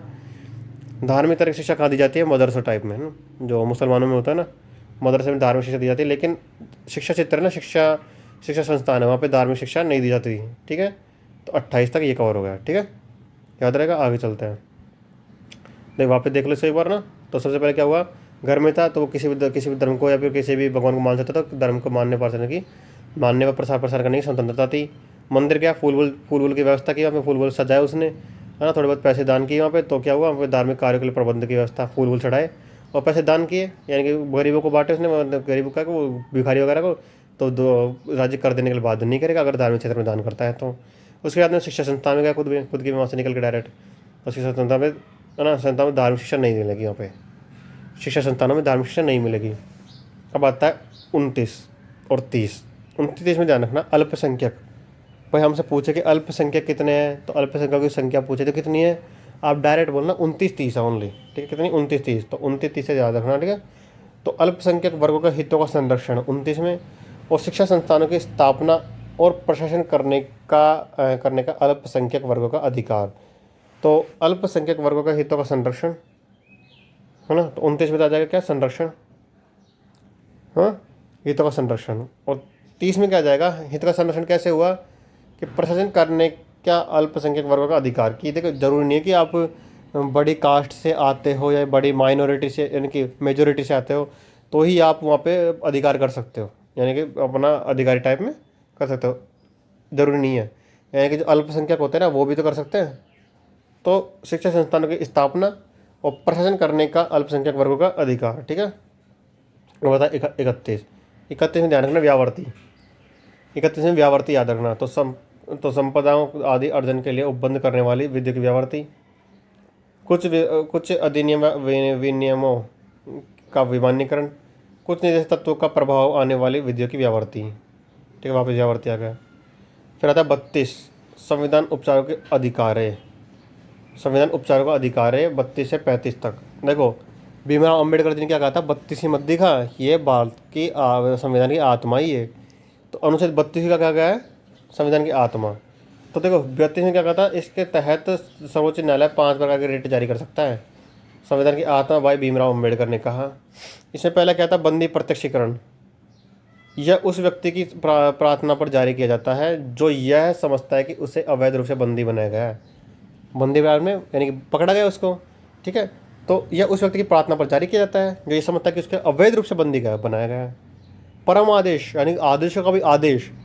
परमादेश में क्या है, ये उस समय जारी किया जाता है जब कोई पदाधिकारी अपने सार्वजनिक कर्तव्य का निर्वाह नहीं करता है, वह इस प्रकार के आज्ञा पत्र पर पदाधिकारी के उसे कर्तव्य का पालन करने का आदेश किया जाता है। जैसे कोई नहीं होता कि गवर्नमेंट वगैरह के जो कर्मचारी जो कभी कभी ड्यूटी पे आते ही नहीं है, बहुत दिनों तक रहते नहीं है, है ना, लापरवाही करते हैं, तो उनको परमादेश दिया जाता है। ठीक है, फिर था प्रतिषेध लेखन। वरिष्ठ न्यायालय द्वारा छोटे न्यायालय को आदेश दिया जाता है कि वह उस मामले में कार्यवाही न करें जो उसके अधिकार क्षेत्र के बाहर हो। ठीक है, तो प्रतिषेध यानी कि उनको रोकना, प्रतिषेध करना, रोकना।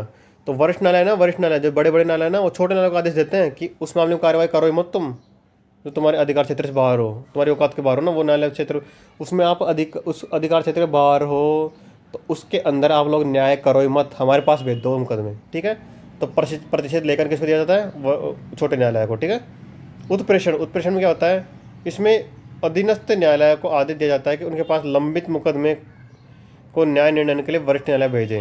यानी कुछ मुकदमे ऐसे होते हैं ना कि बहुत लंबे समय तक चलते रहता है, तो छोटे न्यायालय को आदेश दिया जाता है कि तुम हमारे पास भेज दो, ये वाला ये जो केस है ये हमारे पास भेज दो। तो इसमें क्या था, उत्प्रेषण आता है। ठीक है, और लास्ट में क्या है, अधिकार परीक्षा।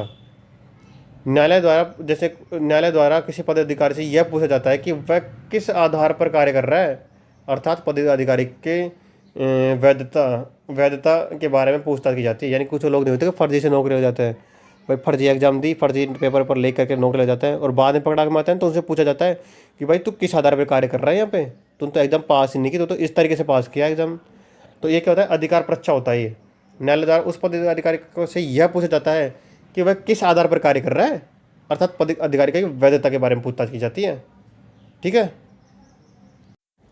अनुच्छेद 33 आता है। ठीक है, अनुच्छेद 33 में क्या है, खुफिया विभाग, सशस्त्र बलों, अर्धसैनिक बलों, पुलिस बलों एवं अन्य के मूल अधिकार पर युक्त प्रतिबंध। और 34 में क्या है, सेना विधि प्रदत्त होने पर प्रदत्त अधिकारियों पर निर्बंधन है ना, यानी कर्फ्यू। तो इसको ऐसे याद रखना है, खुफिया कर्फ्यू, खुफिया कर्फ्यू। मतलब 33-34 बराबर 33-34 बराबर खुफिया कर्फ्यू। ठीक है, तो खुफिया कर्फ्यू में क्या आ जाएगा, खुफिया का मतलब 33 में आ जाएगा और कर्फ्यू को किस में आ जाएगा, 34 में। तो खुफिया कर्फ्यू, तो खुफिया विभाग सशस्त्र बलों, अर्धसैनिक बलों, पुलिस बलों और अन्य मूल अधिकार पर युक्त प्रतिबंध। और 34 में क्या कहा, सेना विधित प्रदत्त होने पर प्रदत्त अधिकारियों का निर्बंधन, यानी कि कर्फ्यू। ठीक है, 35 को निरसन हटा दिया गया, जम्मू कश्मीर का संबंधित है पहले।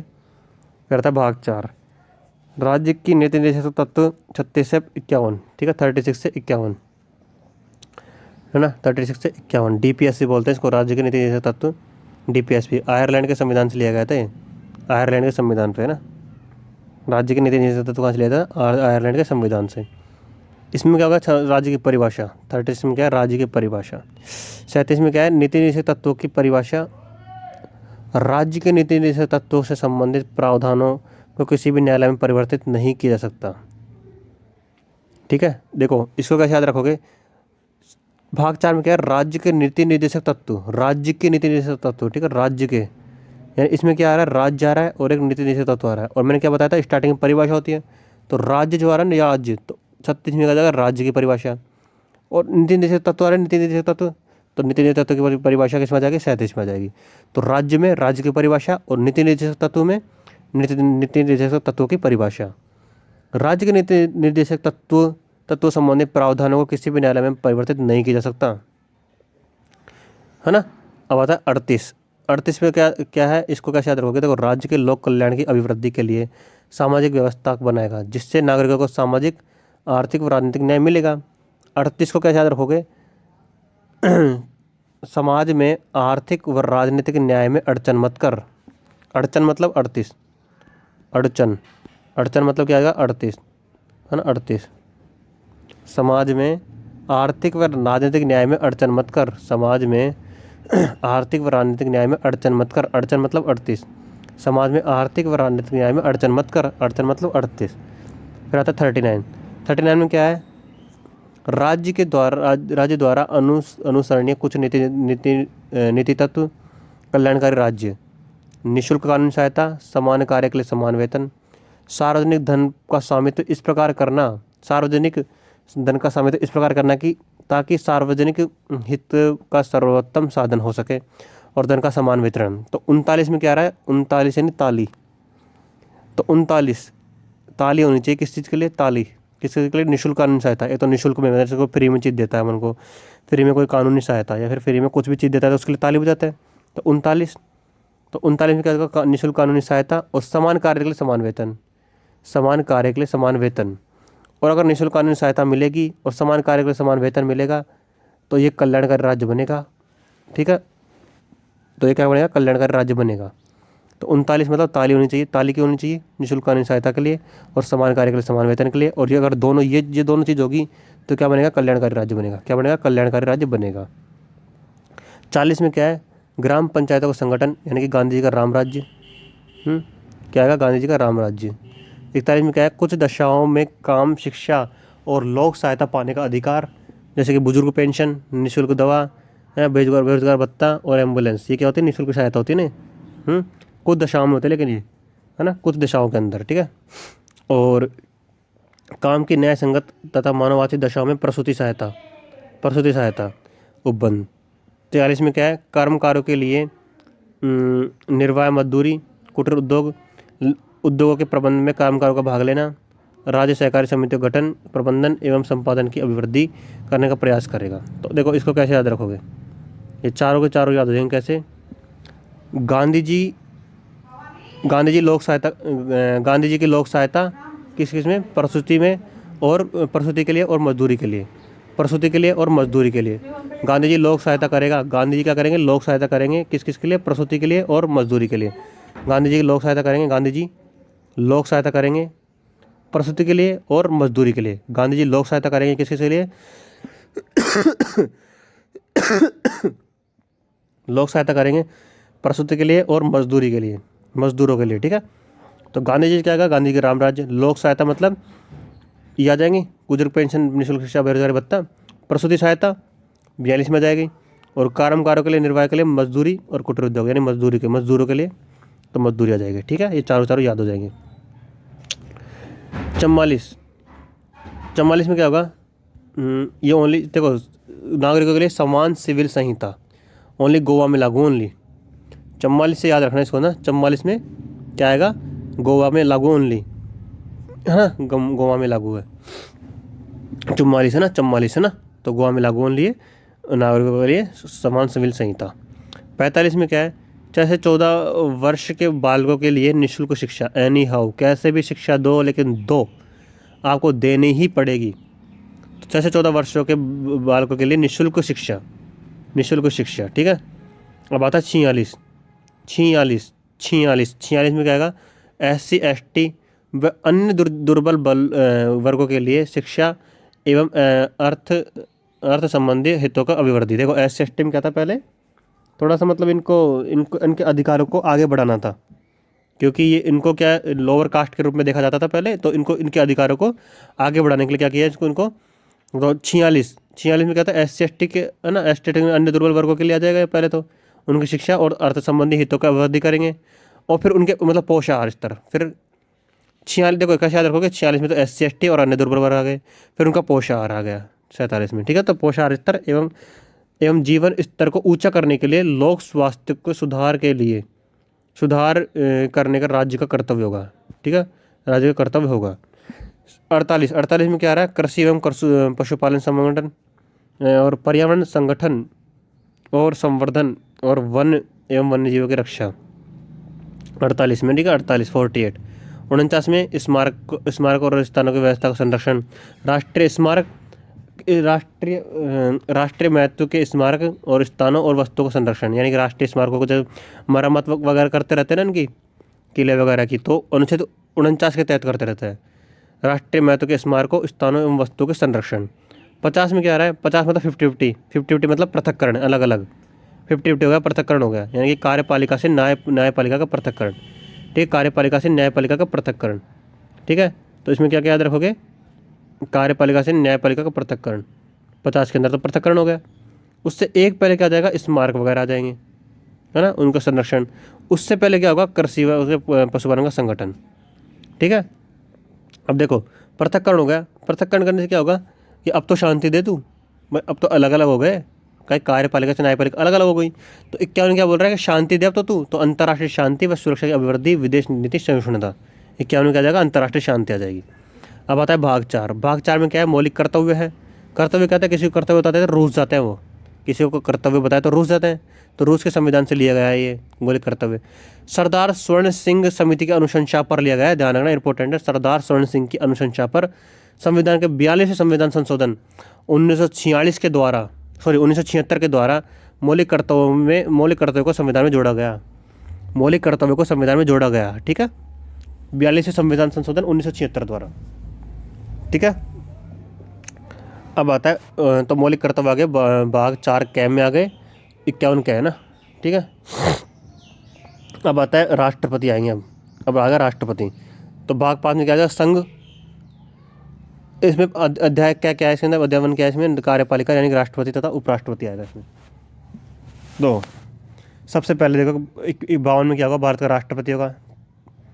53 में क्या होगा, संघ का कार्यपालिक शक्ति राष्ट्रपति में नियुक्त होगी। सबसे पहले क्या किया मैंने, पूरे भारत में अनाउंस कर दिया, ये ट्रिक याद रखना, पूरे भारत में अनाउंस कर दिया कि भारत का एक राष्ट्रपति होगा।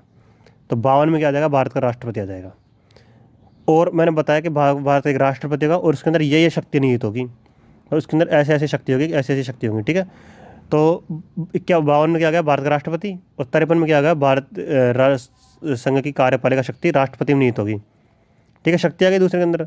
तो अब देखो मैंने भारत में अनाउंसमेंट की कि भारत के राष्ट्रपति होगा और उसके अंदर ये शक्ति होगी। तो भारत की जनता पूछेगी उसका निर्वाचन कैसे होगा, उसको सेलेक्ट कैसे करेंगे अपन। तो 54 में क्या जाएगा, भारत का राष्ट्रपति का निर्वाचन।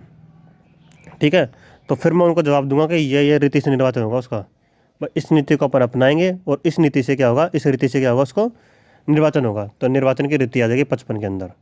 ठीक है, सबसे पहले क्या किया मैंने, 52 में भारत राष्ट्रपति होगा, मैंने पूरा भारत में अनाउंसमेंट कर दी भारत का राष्ट्रपति होगा और उसमें ये शक्ति होंगी।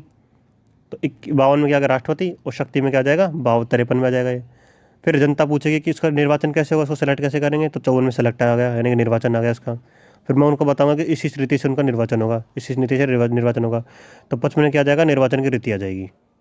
ठीक है, अब निर्वाचन हो गया उसका, निर्वाचन होने के बाद क्या होगा, उसकी पदावधि देखेंगे वो कब तक रहेगा, यानी कि भारत के राष्ट्रपति का पद 5 वर्ष तक रहता है, तो राष्ट्रपति की पदावधि। ठीक है, अब पदावधि इसकी पूरी हो गई, अब पूरी होने के बाद उसको पुनर्निर्वाचित किया जाएगा। तो पुनर्निर्वाचन के लिए पात्रता आएगी और फिर उसकी योग्यता आएगी, पहले पात्रता फिर योग्यता, पहले पात्रता फिर योग्यता।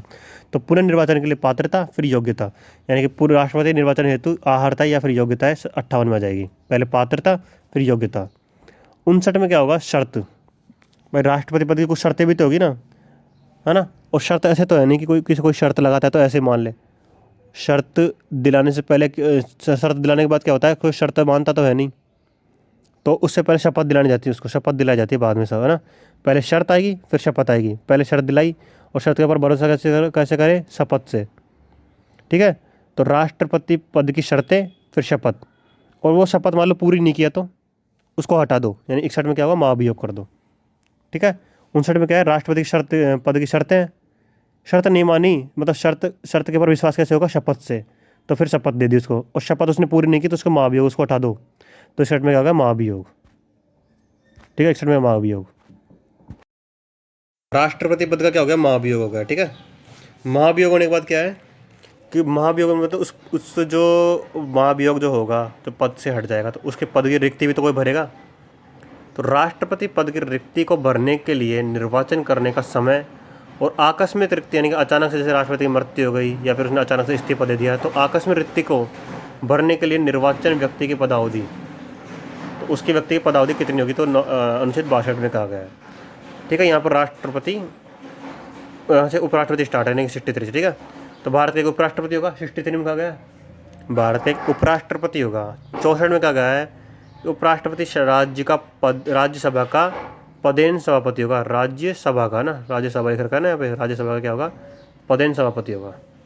ठीक है, 65 में क्या कहा है, सेम एज 62 उपराष्ट्रपति, यानी कि उपराष्ट्रपति रिक्ति को भरने के लिए तो राष्ट्रपति की जगह काम करेगा उपराष्ट्रपति। जैसे कि राष्ट्रपति पद अचानक से इस्तीफा दे दिया तो राष्ट्रपति की जगह उपराष्ट्रपति काम करेगा, या फिर उपराष्ट्रपति पद की रिक्ति हो गई तो उसकी जगह कौन काम करेगा, वो इसमें 65 में कहा गया है। 66 में क्या कहा गया है कि उपराष्ट्रपति का निर्वाचन। ठीक है, 67 में क्या कहा गया है कि उपराष्ट्रपति की पदावधि, और 69 में क्या कहा है, शपथ। तो देखो उसमें तो क्या था, 60 के अंदर शपथ थी राष्ट्रपति की, और उपराष्ट्रपति की जस्ट 9 बाद में शपथ आ गई इसके अंदर, जस्ट 9 बाद में क्या आ गई, शपथ आ गई। ठीक है, 69 के अंदर राष्ट्रपति तो 60 में थी और 69 में उपराष्ट्रपति आ गई। 72 में क्या है, राष्ट्रपति की समाधान शक्ति। ठीक है, राष्ट्रपति की समाधान शक्ति है 72 में, कि 72 कैसे याद रखोगे, बेहतर होगा कि आप उसको क्षमा कर दो, बेहतर होगा कि आप उसको क्षमा कर दो। 72 में क्या होगा, राष्ट्रपति की समाधान की शक्ति आ जाएगी। फिर आता है मंत्रिमंडल, मंत्रिपरिषद आता है। ठीक है, मंत्रिपरिषद में क्या आता है, राष्ट्रपति की सहायता व सलाह देने के लिए मंत्रिपरिषद होगी। 75 में क्या आता है, भारत का एक प्रधानमंत्री होगा जिसकी नियुक्ति राष्ट्रपति करेगा। और 76 में क्या होगा, भारत का महान्यायवादी होगा। तो इसकी ट्रिक याद रखना, इसकी ट्रिक क्या होती है, मंत्रिपरिषद का प्रधान महान न्याय है ना, मंत्रिपरिषद का प्रधान महान न्याय। तो मंत्रिपरिषद का देखो इसमें ट्रिक क्या थी, मंत्री परिषद का प्रधान महान न्याय। तो मंत्रिपरिषद से क्या आ जाएगा, ये वाले मंत्रिपरिषद, यानी कि 74 में मंत्रिपरिषद। प्रधान से क्या आएगा, भारत का एक प्रधानमंत्री होगा जिसकी नियुक्ति कौन करेगा, राष्ट्रपति। और महान न्याय से आएगा महान्यायवादी, तो भारत का महान्यायवादी। ठीक है, तो मंत्रिपरिषद का प्रधान महान्याय, मंत्रिपरिषद का प्रधान महान्याय, ध्यान रखना 74, 75 और 76 तीनों का वर्ष के अंदर मंत्रिपरिषद का प्रधान महान न्याय। ठीक है, मंत्रिपरिषद का प्रधान महान न्याय। ठीक है, तो मंत्रिपरिषद तो 74 में, प्रधान से क्या जाएगा, प्रधानमंत्री, तो 75 में, और महान न्याय से महान्यायवादी 76 के अंदर आ जाएगा। 78 में क्या हो गया कि राष्ट्रपति को जानकारी देने के संबंध में प्रधानमंत्री कर्तव्य। राष्ट्रपति को जानकारी देने के संबंध में प्रधानमंत्री के कर्तव्य 78 में आ जाएगा। अब आता है संसद। अब आता है अध्याय 2। अध्याय 2 में क्या है? संसद। देखो 79 में क्या है? 79 में संसद का गठन, 80 में क्या है? राज्यसभा का गठन, और 81 में क्या है? लोकसभा का गठन। तो इसकी ट्रिक क्या थी? सरला। स से क्या जाएगा? संसद, र से क्या जाएगा? राज्यसभा, और ल से क्या जाएगा? लोकसभा। ठीक है, तो संसद का गठन, राज्यसभा का गठन और लोकसभा का गठन। 83 में क्या आ रहा है? संसद के सदनों की अवधि। 83 में क्या आ रहा है? संसद के सदनों की अवधि। ठीक है 83 में क्या आ रहा है? संसद के सदनों की अवधि। 84 में संसद के सदस्यता के लिए योग्यता, है ना, योग्यता। 84 में क्या आ रहा है? संसद की सदस्यता के लिए योग्यता। 85 में क्या आ रहा है? संसद के सत्र सत्रावसान एवं विघटन। संसद के सत्र सत्रावसान एवं विघटन। ठीक है 87 में क्या आ रहा है? राष्ट्रपति का महाभाषण। 87 क्या बोलते हैं? 87। और 87 की ट्रिक क्या होगी? सत्यानाश। सत्यानाश का बोलते हैं जब भाषण देते हैं किसी को। ठीक है, तो राष्ट्रपति का विशेष अभिभाषण। सत्यानाश का बोलते हैं जब किसी का भाषण देते हैं, तो राष्ट्रपति का विशेष अभिभाषण। 89 में क्या आ रहा है? राज्यसभा का सभापति एवं उपसभापति 89 में आता है। राज्यसभा का सभापति एवं उपसभापति किस में आता है? 89 में आता है ना। 93 में क्या आता है? लोकसभा का अध्यक्ष और उपाध्यक्ष। लोकसभा का अध्यक्ष और उपाध्यक्ष 93 में, 93 में क्या आता है? लोकसभा का अध्यक्ष एवं उपाध्यक्ष। लोकसभा का अध्यक्ष एवं उपाध्यक्ष 93 में। 97 में क्या आ रहा है? सभापति, उपसभापति, अध्यक्ष, उपाध्यक्ष के वेतन भत्ते। 98 में क्या आ रहा है? संसद का सचिवालय। अब आता है 108, ये इंपॉर्टेंट है। 108 में क्या है? दोनों सदनों के संयुक्त बैठक राष्ट्रपति करेगा। 108 में क्या आ रहा है? दोनों सदनों की संयुक्त बैठक कौन करेगा? राष्ट्रपति। दोनों सदन है ना, दोनों सदन है ना, दोनों सदन की संयुक्त बैठक कौन करेगा? राष्ट्रपति करेगा, राष्ट्रपति। और 108 में कहा गया है? 108 यानी 108 दोनों सदनों की संयुक्त बैठक राष्ट्रपति करेगा। अब आ रहा है 110, धन विधेयक की परिभाषा। 110 धन विधेयक की परिभाषा है 110 में।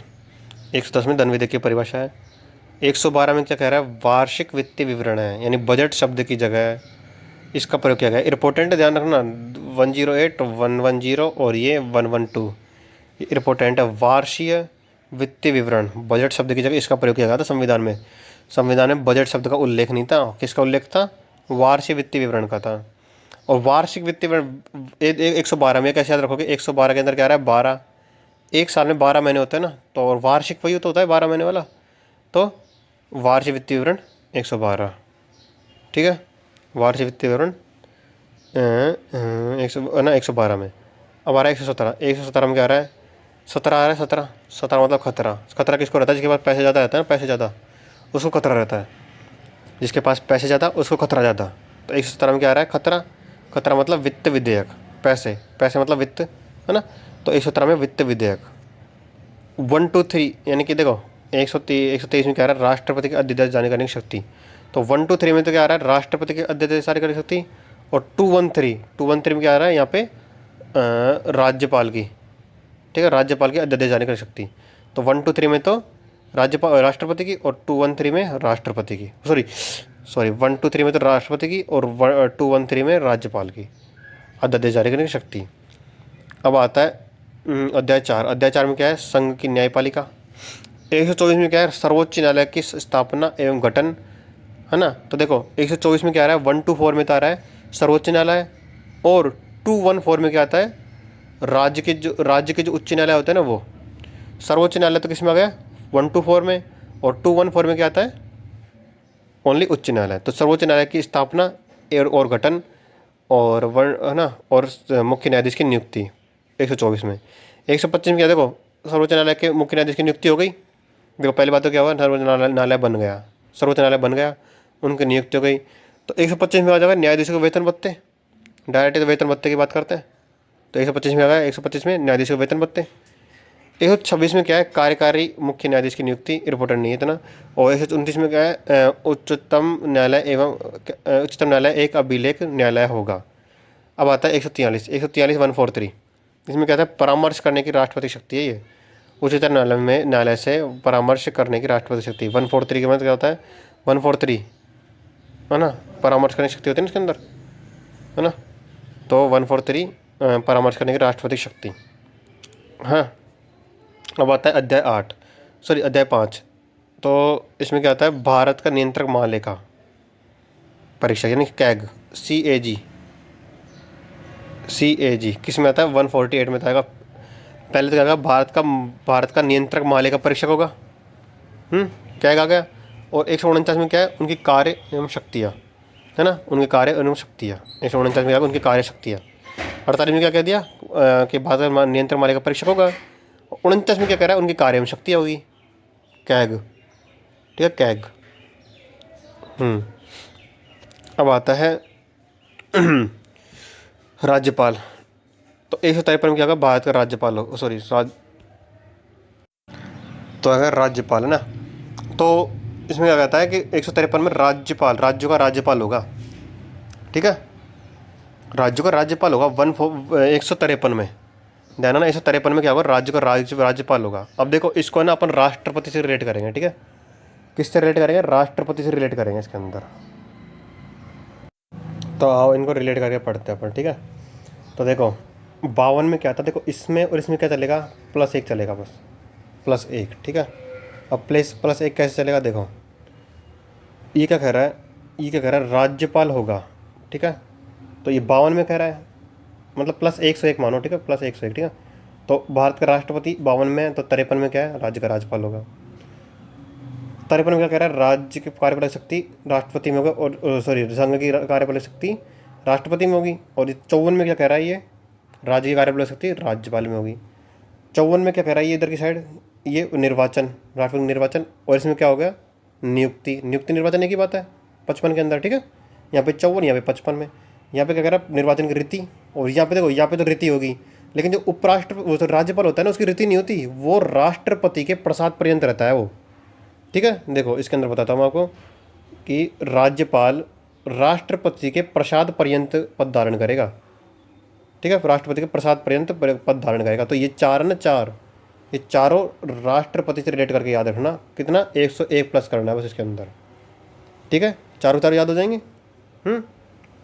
फिर देखो इसके अंदर क्या आता है, राज्यपाल की योग्यता एवं शपथ। अब योग्यता शपथ है, इसमें क्या चले गई, इसमें देखो पहले आता है राज्यपाल की योग्यता, ये नहीं, हाँ फिर पहले क्या आती है योग्यता, यहाँ पे 57 में, और यहाँ पे योग्यता क्या थी 58 में, है ना, यहाँ पे 58 में थी।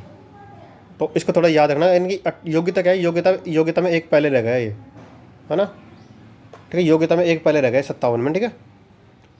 यानी कि यहाँ पे 58 में थी, यहाँ पे 57 में, यानी कि यहाँ पे तो 4 थे ना, स्टार्टिंग की 4, इसमें क्या था 101 प्लस था।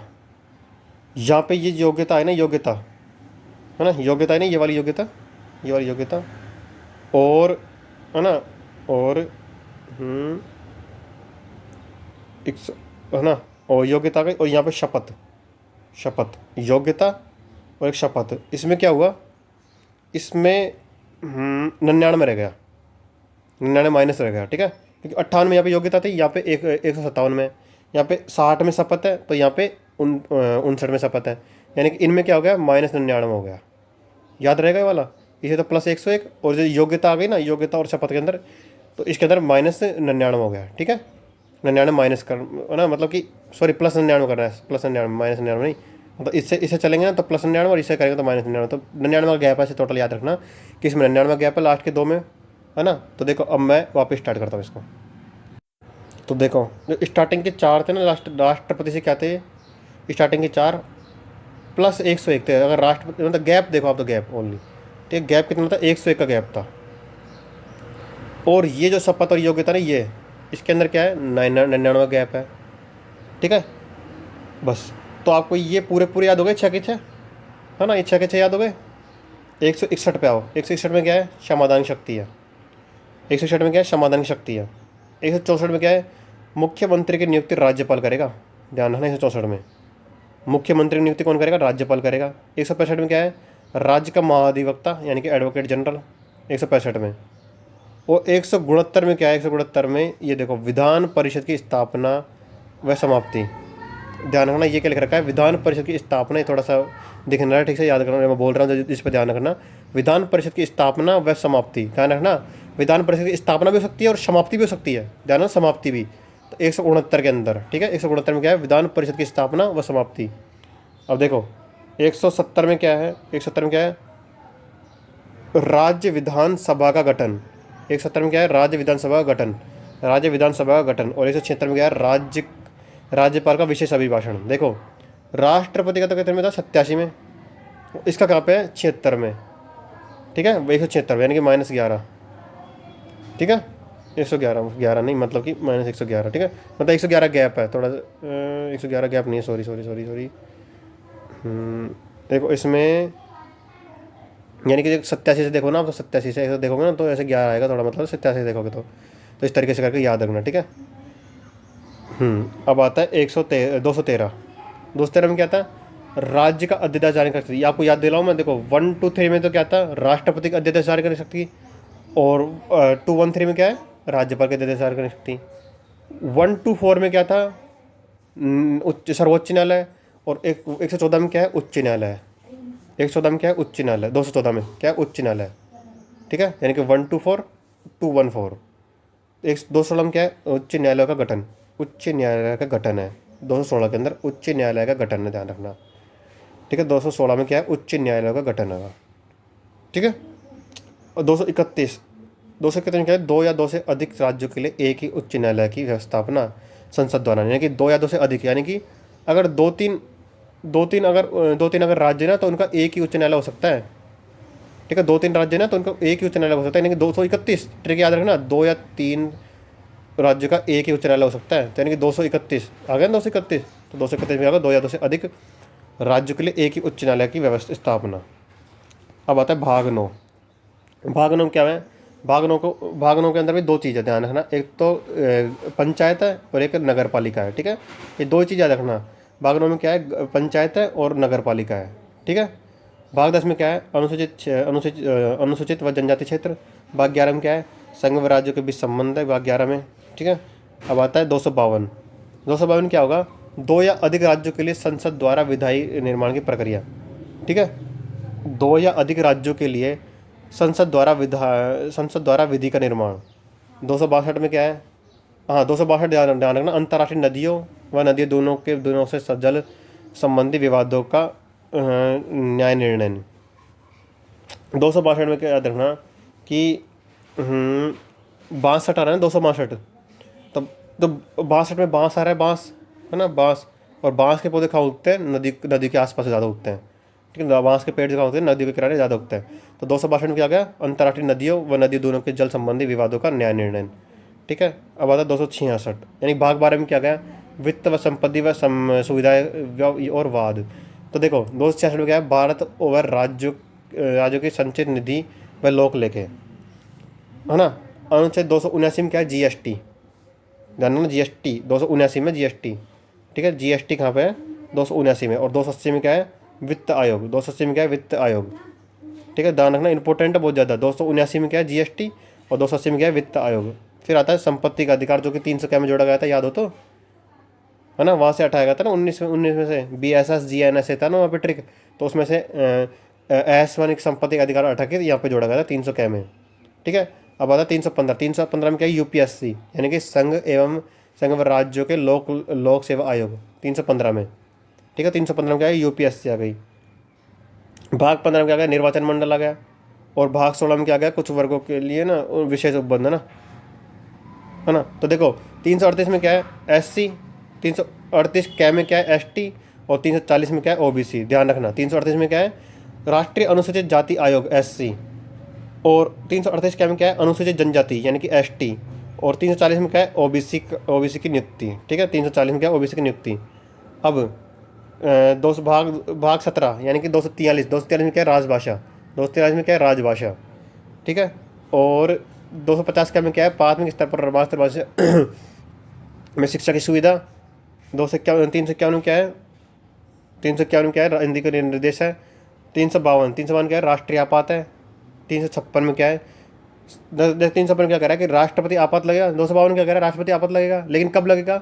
256 में क्या कह रहा है, राज्यों का संवैधानिक तंत्र जब विफल हो जाएगा ना, जैसे मुख्यमंत्री वगैरह की पार नहीं लगेगी ना, तो राष्ट्रीय आपात लग जाएगा। तो राष्ट्रीय आपात 352 में है, और कब लगेगा वो, राज्यों के संवैधानिक तंत्र विफल होने की दशा में। 258 में क्या कह रहा है, आपात के दौरान 19 का निलंबन। तो आपातकाल के दौरान क्या होता है, स्वतंत्रता का अधिकार निलंबन कहा गया था। पहले क्या कहा गया था कि आपातकाल के दौरान क्या होगा कि 1900 अनुच्छेद है ना, जिसके अंदर BSSGNS है, कि उसका निलंबन कर दिया जाएगा, कि वो वाला अधिकार नहीं रहेगा। फिर इनको बाद में याद आती है कि यार 19 को क्यों निलंबन करना, सारे निलंबन कर दो आप, तो केवल किसको छोड़कर, 21 और 20 और 21 को छोड़कर। तो 58 में क्या कहा गया था कि 19वें अनुच्छेद को हटा दो, यानी कि जो अधिकार थे ना BSSGNS है, यानी भाषण का और आजीविका का ना, और ये सारे सब अधिकार थे ना, उनको हटा के, उनको छोड़ के, मतलब उनको हटा दिया जाए, है ना। पहले सोचते थे कि उनको हटा दिया अपन, लेकिन बाद में सोचा कि उनको ही क्यों हटाए, सभी को हटा दो। किस किस को छोड़कर, केवल 20 और 21 को छोड़कर। 21 में क्या था, प्राकृतिक अधिकार था ना, प्राण में देश स्वतंत्रता 21 के अंदर, और 20 में क्या था, 20 वाले में क्या था बताओ, 20 वाले में क्या था, अपराधों के दोष सिद्धि के समय संरक्षण, यानी कि अपराध किए बिना अपराधी नहीं ठहराया जा सकता था, है ना। उसमें ट्रिक क्या थी, बस यार अपराध की दोष सिद्धि दो मुझे, बस यार अपराध की दोष सिद्धि दो मेरे को। तो 20 को और 21 को हटाकर सभी को मौलिक अधिकार को निलंबन कर दिया गया। पहले तो ओनली 19 का निलंबन किया जा रहा था, लेकिन बाद में सबका कर दिया गया, किसको छोड़कर, 20 और 21 को छोड़कर। और 360 में क्या था, वित्तीय आपात था, है। 360 में क्या आ गया, वित्तीय आपात था। देखो 52 में क्या था, राष्ट्रीय आपात था। 52 में राष्ट्रीय आपात था, और 60 में क्या है, वित्तीय आपात है। 52 में तो राष्ट्रीय और 60 में वित्तीय है। अब 367 में क्या कराइए, संविधान में संशोधन करने की शक्ति किसके पास है, संसद के पास है। संविधान में संशोधन होगा ना, वो संसद की उससे आज्ञा से होगा, ठीक है। तो 368 आ गए संविधान के भाग। तो पहला क्या है, संघ का नाम, संघ और उसका राज्य क्षेत्र, भाग 1 से भाग 4 तक है, ठीक है। संघ एवं उसका राज्य क्षेत्र भाग 1 से 4 तक है, ठीक है। अनुच्छेद मतलब अनुच्छेद 1 से 4 तक है। सेकंड में नागरिकता 5 से 11 है, ठीक है। नागरिकता 5 से 11 है। मौलिक अधिकार 12 से 35 है। मौलिक अधिकार 12 से 35 है, 12 से 35 तक। नीति निर्देशक तत्व है 36 से 51 तक, 36 से 51 तक। भाग 4 कै, इसमें क्या आ रहा है, मूल कर्तव्य, जो कि 51 कै है ना, अनुच्छेद 51 कै है, ठीक है। मूल कर्तव्य, संघ में फिक्स 100 है, 100, ध्यान रखना। 52 से लेकर 151 तक, 52 से लेकर 151 तक कितना हो गया, टोटल 100 हो गए।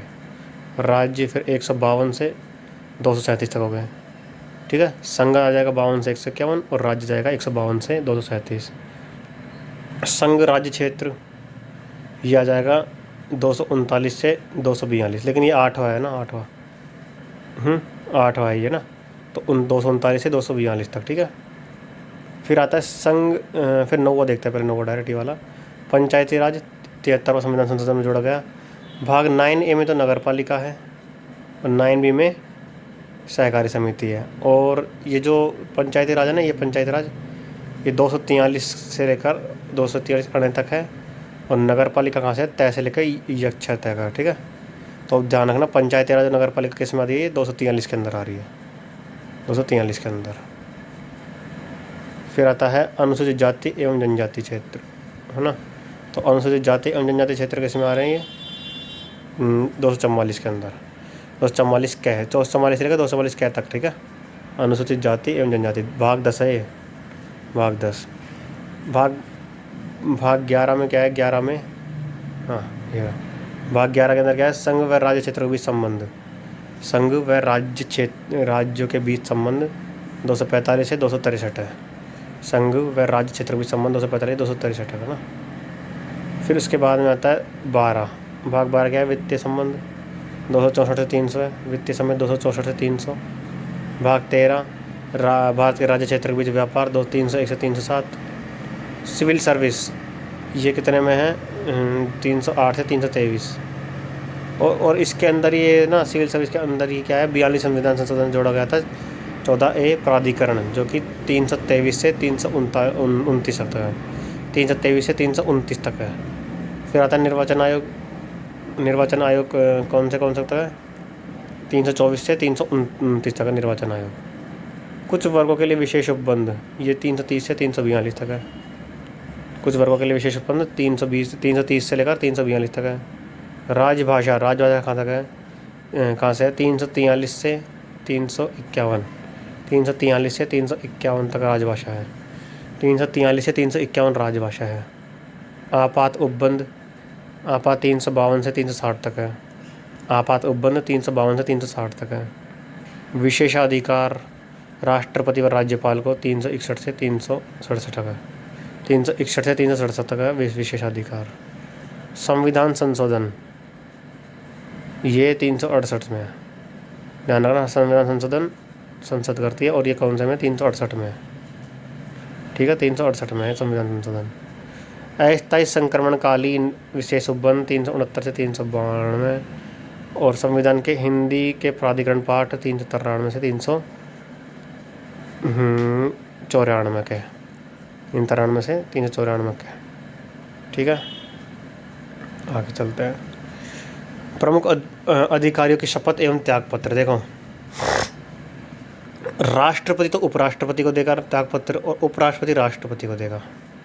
ठीक है, राष्ट्रपति तो उपराष्ट्रपति को और उपराष्ट्रपति राष्ट्रपति, ये तो एक दूसरे को दे देंगे।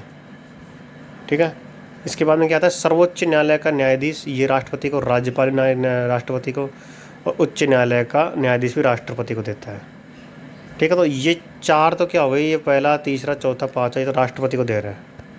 ठीक है, ये पहला, ये न्यायाधीश, राज्यपाल और उच्च न्यायालय का न्यायाधीश। ठीक है, ये उपराष्ट्रपति राष्ट्रपति को ना, और ये राष्ट्रपति उपराष्ट्रपति को दे रहा है। ठीक है, अब शपथ देखते हैं इनकी। भारत के मुख्य, देखो जो राष्ट्रपति की नियुक्ति होगी ना, तो राष्ट्रपति के बाद में उपराष्ट्रपति की नियुक्ति होती है, तो राष्ट्रपति को शपथ कौन दिलाएगा? मुख्य न्यायाधीश दिलाएगा। ठीक है, फिर तो राष्ट्रपति बन ही गया, तो उपराष्ट्रपति को राष्ट्रपति दिला देगा। हैं, सर्वोच्च न्यायालय के न्यायाधीश को भी राष्ट्रपति दिला देगा। राज्यपाल को उच्च न्यायालय का मुख्य न्यायाधीश या उसके अनुपस्थिति में अन्य न्यायाधीश, यानी कि उच्च न्यायालय का मुख्य न्यायाधीश दिलाएगा राज्यपाल को, और उच्च न्यायालय के न्यायाधीश को राज्यपाल या राज्यपाल के निर्मित कोई व्यक्ति। ठीक है, उच्च न्यायालय के न्यायाधीश को तो कौन दिलाएगा? राज्यपाल, और राज्यपाल को कौन दिलाएगा? उच्च न्यायालय का मुख्य न्यायाधीश। यानी कि ये जो शपथ में, ये एक दूसरे को उल्टे हो गए लास्ट वाले, ये तो ना शपथ में एक दूसरे को उल्टे हो गए। ठीक है, यानी कि राज्यपाल तो इसको दिलाएगा और उच्च न्यायालय का न्यायाधीश इसको दिलाएगा, राज्यपाल को। ठीक है, आगे चलते हैं। इनकी रीडिंग मार देता हूँ मैं एक बार। लोकसभा का उपाध्यक्ष, लोकसभा का अध्यक्ष, राज्यसभा का सभापति, उपसभापति ये सभापति को देगा। संसद का सदस्य किसको देगा? राज्यसभा के सभापति या लोकसभा के अध्यक्ष को देगा। राज्यसभा के सभापति या फिर लोकसभा के अध्यक्ष को देगा। विधानसभा का अध्यक्ष विधानसभा के उपाध्यक्ष को देगा। विधान परिषद, विधानसभा का उपाध्यक्ष विधानसभा के अध्यक्ष को देगा। और विधान परिषद उपसभापति ये सभापति को देगा। लोक सेवा आयोग का सदस्य राष्ट्रपति को देगा। ध्यान रखना, लोक सेवा आयोग है ना यूपीएससी वाला, उसका सदस्य किसको देगा? राष्ट्रपति को देगा वो। लोकसभा के आयोग के सदस्य राज्य के राज्यपाल को। राज्य का मतलब ये लोक सेवा आयोग का जो अगर संघ का आयोग का रहेगा तो राष्ट्रपति का, और राज्य के लेवल पे रहेगा ना तो राज्यपाल को दे देगा। केंद्रीय मंत्रिपरिषद में मंत्री राष्ट्रपति को देगा, क्योंकि केंद्र में ना वो केंद्र के अंदर मंत्री है ना, वो राष्ट्रपति को देगा। नियंत्रक माले का परीक्षक राष्ट्रपति या राष्ट्रपति या राष्ट्रपति नियमित व्यक्ति ना, यानी नियंत्रक माले का ना परीक्षक, कैग बोलते हैं ना, कैग जिसको, ये राष्ट्रपति को देगा।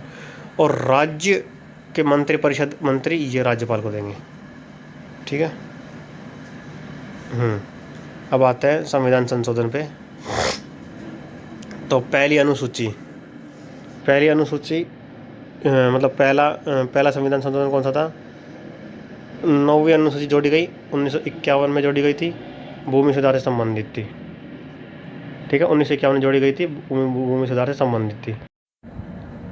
तो अनुसूची 1 हो गई, भाग 9 संविधान संशोधन पहला, अनुसूची 9 जोड़ी गई 1951 में, भूमि सुधार से संबंधित थी। ठीक है। 7 संविधान संशोधन 7 1956 में आया था ये, राज्य पुनर्गठन आयोग फजल अली कमीशन के द्वारा। अब राज्य पुनर्गठन किस आधार पर था ये? भाषाई आधार पर था, ठीक है, भाषा के आधार पर था ये राज्य पुनर्गठन आयोग। तो ध्यान रखना, देखो भाषा होती है ना, भाषा वो सबको साथ साथ रखती है, ठीक है। तो 7वां संविधान संशोधन हो गया। या फिर इसको ऐसे याद रखो, 1956 में हुआ था ना, 5, 6 और 7, तो 1956 आ जाएगा 5 से, तो 7 में आ जाएगा ये संविधान संशोधन। और भाषा हमको साथ साथ रखती है, यानी कि राज्य पुनर्गठन हो भाषा के आधार पर, ठीक है, फजल अली कमीशन। आगे है 13वां, तो इसको 13 नाग से याद रखना, 13 नाग है ना। तो 13वां के अंदर क्या था, नागालैंड से संबंधित है, 1962 में आया था ये। 1962 में किया गया था संविधान संशोधन, 13वां संविधान संशोधन नागालैंड से संबंधित है 1962 में। 14वां में क्या है, पुदुचेरी को भारत में शामिल किया गया 1963 में। 15 में क्या है, उच्च न्यायालयों की न्यायाधीशों की सेवा मुक्ति आयु 60 से 62 की 1963 में। इसको ऐसा याद रखना, 5 गुणा 4 प्लस 2 प्लस 1, 5 गुणा 4 बराबर 60। 60 में मैं 2 जोड़ूंगा मैं तो आ जाएगा 63, नहीं 62, और 62 में 1 जोड़ूंगा तो आ जाएगा 63। तो 60 से 62 की, ठीक है। 15 संविधान संशोधन, आयु 60 से 62 की, और 63 से क्या आएगा 1963, ठीक है। एक बार वापस देख लो, 15 संविधान संशोधन तो 15 गुणा 4 बराबर 60, यानी कि सेवा मुक्ति आयु 60 थी पहले, प्लस 2 यानी कि 62, 62 कर दी, प्लस 1 बराबर क्या आया 63 में, ठीक है। अगला है 42 संविधान संशोधन। 42 में क्या होता है, जोड़ी गई थी चीज़ें जोड़ी गई थी, ज़्यादातर वो 42 संविधान संशोधन जोड़ी गई थी। तो 42 संविधान संशोधन कब हुआ था, 1946 में, 1976 1976 में। मिनी संविधान भी कहते हैं। प्रस्तावना में पंथनिरपेक्ष, समाजवादी व एकता व अखंडता शब्द जोड़े। मौलिक कर्तव्य को जोड़ा गया भाग 4 क में। संविधान को न्यायिक परीक्षण से मुक्त किया। वन, शिक्षा व जनसंख्या नियंत्रण आदि विषयों पर संवर्धित सूची में प्रविष्ट किया। किसने? वन ने, शिक्षा ने और जनसंख्या नियंत्रण विषयों को संवर्धित सूची में प्रविष्ट किया। 42 संविधान संशोधन जो जोड़ा गया था ना, वो 42 में जोड़ा गया था, ध्यान रखना। और जो हटाया था ज़्यादातर वो 44 में हटाया था। क्या था, 1978 में संविधान संपत्ति के अधिकार को मौलिक अधिकार से हटाकर कानूनी अधिकार में जोड़ा गया, ठीक है। अब आता है 50वां संविधान संशोधन। लोकसभा एवं राज्य विधानसभाओं की अवधि 6 से घटाकर 5 कर दी गई। तो देखो 50 होता है ना, 50, इस 5 से ये करना कि 5, ठीक है। लोकसभा और राज्य विधानसभाओं की अवधि घटाकर कितनी कर दी, 5 वर्ष कर दी गई, ठीक है। आगे है 52वां 52। 52 में क्या है, 1985 में होता है दल बदल कानून अनुसूची 10। 52 5 × 2 बराबर 10, 10 से 10 अनुसूची और दल बदल कानून 1985, ठीक है, 1985। फिर आता है संविधान संशोधन 53 1986 है ना। 53 क्या बोलते हैं, 53। तो 13 पानी में जोर है ना, 13 पानी जोर है, 13 पानी में जोर है, ठीक है। तो 1986 में हुआ था ये। जोर से मतलब मिजोरम, और 13 पानी से यानी कि 13पन, ठीक है, 13पन। तो मिजोरम को राज्य का दर्जा दिया गया 1953 में, 1986 में 53वां संविधान संशोधन। 61 में 1989 में हुआ था, वोट डालने की उम्र 21 से घटाकर 18 कर दी गई 61 में, ठीक है। 61वां संविधान संशोधन 1889, वोट डालने की उम्र 21 से घटाकर 18 कर दी गई। 326 अनुच्छेद 326। 73वां 1993 में हुई थी, 73वां संविधान संशोधन 1993 में हुआ था। पंचायती राज से संबंधित है अनुसूची 11, पंचायती राज से संबंधित है अनुसूची 11। 73 संविधान संशोधन 1993 पंचायती राज से संबंधित है अनुसूची 11 से संबंधित है। और 74 संविधान संशोधन 1993 में नगर पालिका संबंधित है अनुसूची 12 संबंधित। तो 73 और 74, 73 74, 93 पंचायती राज और फिर नगर पालिका अनुसूची 11 अनुसूची 12, ठीक है। ये दोनों साथ साथ में तो आते हैं, ये पंचायती और नगर पालिका हमेशा। तो ये 11 में 12 में, ये 93 में और 73 74 में, ठीक है। आगे 91 संविधान संशोधन 2003 में किया गया। मंत्रिपरिषद की संख्या 15% होगी, लेकिन दिल्ली में 10% होगी। 69वें संविधान संशोधन में कहा गया मतलब ये दिल्ली में 10% होगी ना, ये वाला 69 संविधान संशोधन में कहा गया था ना 1991। और 91 संविधान संशोधन में क्या कहा गया था कि मंत्रिपरिषद की संख्या 15% होगी। 99 एकमात्र है जो निरसन कर दिया गया, हटा दिया गया, ठीक है, एकमात्र जो हटा दिया गया। 86 2002 में किया गया, 6 से 14 वर्ष के लिए 14 वर्ष के बच्चों के लिए अनिवार्य निःशुल्क शिक्षा, अनिवार्य व निःशुल्क शिक्षा है ना। तो 86 संविधान संशोधन 2002, 6 से 14 वर्ष के बच्चों के लिए अनिवार्य व निःशुल्क शिक्षा। 100वां संविधान संशोधन 3 बीघा कॉरिडोर बांग्लादेश को दे दिया गया। 100वां संविधान संशोधन क्या किया, 3 बीघा कॉरिडोर बांग्लादेश को दे दिया गया। 101 में क्या था, जीएसटी का कन्यादान था, ठीक है। 101 में क्या है, जीएसटी का कन्यादान है, जीएसटी का कन्यादान। 102 में क्या है, ओबीसी को संवैधानिक दर्जा दिया, ओबीसी को संवैधानिक दर्जा दिया। 103 में क्या है, ईडब्ल्यूएस 10% आरक्षण, 10% आरक्षण है ना। ईडब्ल्यूएस को क्या दिया, ईडब्ल्यूएस को 10% आरक्षण दिया अनुच्छेद 15 के तहत, है ना। ईडब्ल्यूएस को 10% आरक्षण दे दिया गया 103 में। 104 में क्या था, SC ST सीट का आरक्षण 10 वर्ष से बढ़ाकर 10 वर्षों के लिए बढ़ाया गया। SC ST का जो सीट का आरक्षण था ना, वो 10 वर्षों के लिए बढ़ा दिया गया, ठीक है, 10 वर्षों के लिए बढ़ा दिया गया। 105 में ओबीसी आ जाएगा। ओबीसी की सूचियों को अनुसूचित करने की शक्ति राज्यों को दे दी। यानी कि ओबीसी जो अनुसूची है ना, ओबीसी सूची है, वो राज्य खुद बना सकते हैं। ये वाली शक्ति किसको दे दी थी, राज्य को दे दी थी इन्होंने, ठीक है। तो 101 में तो क्या था, कन्यादान। 102 में क्या था, ओबीसी को संवैधानिक दर्जा। 103 में ईडब्ल्यूएस। 104 में SC ST आ गए और 105 में ओबीसी आ गया वापस, ठीक है।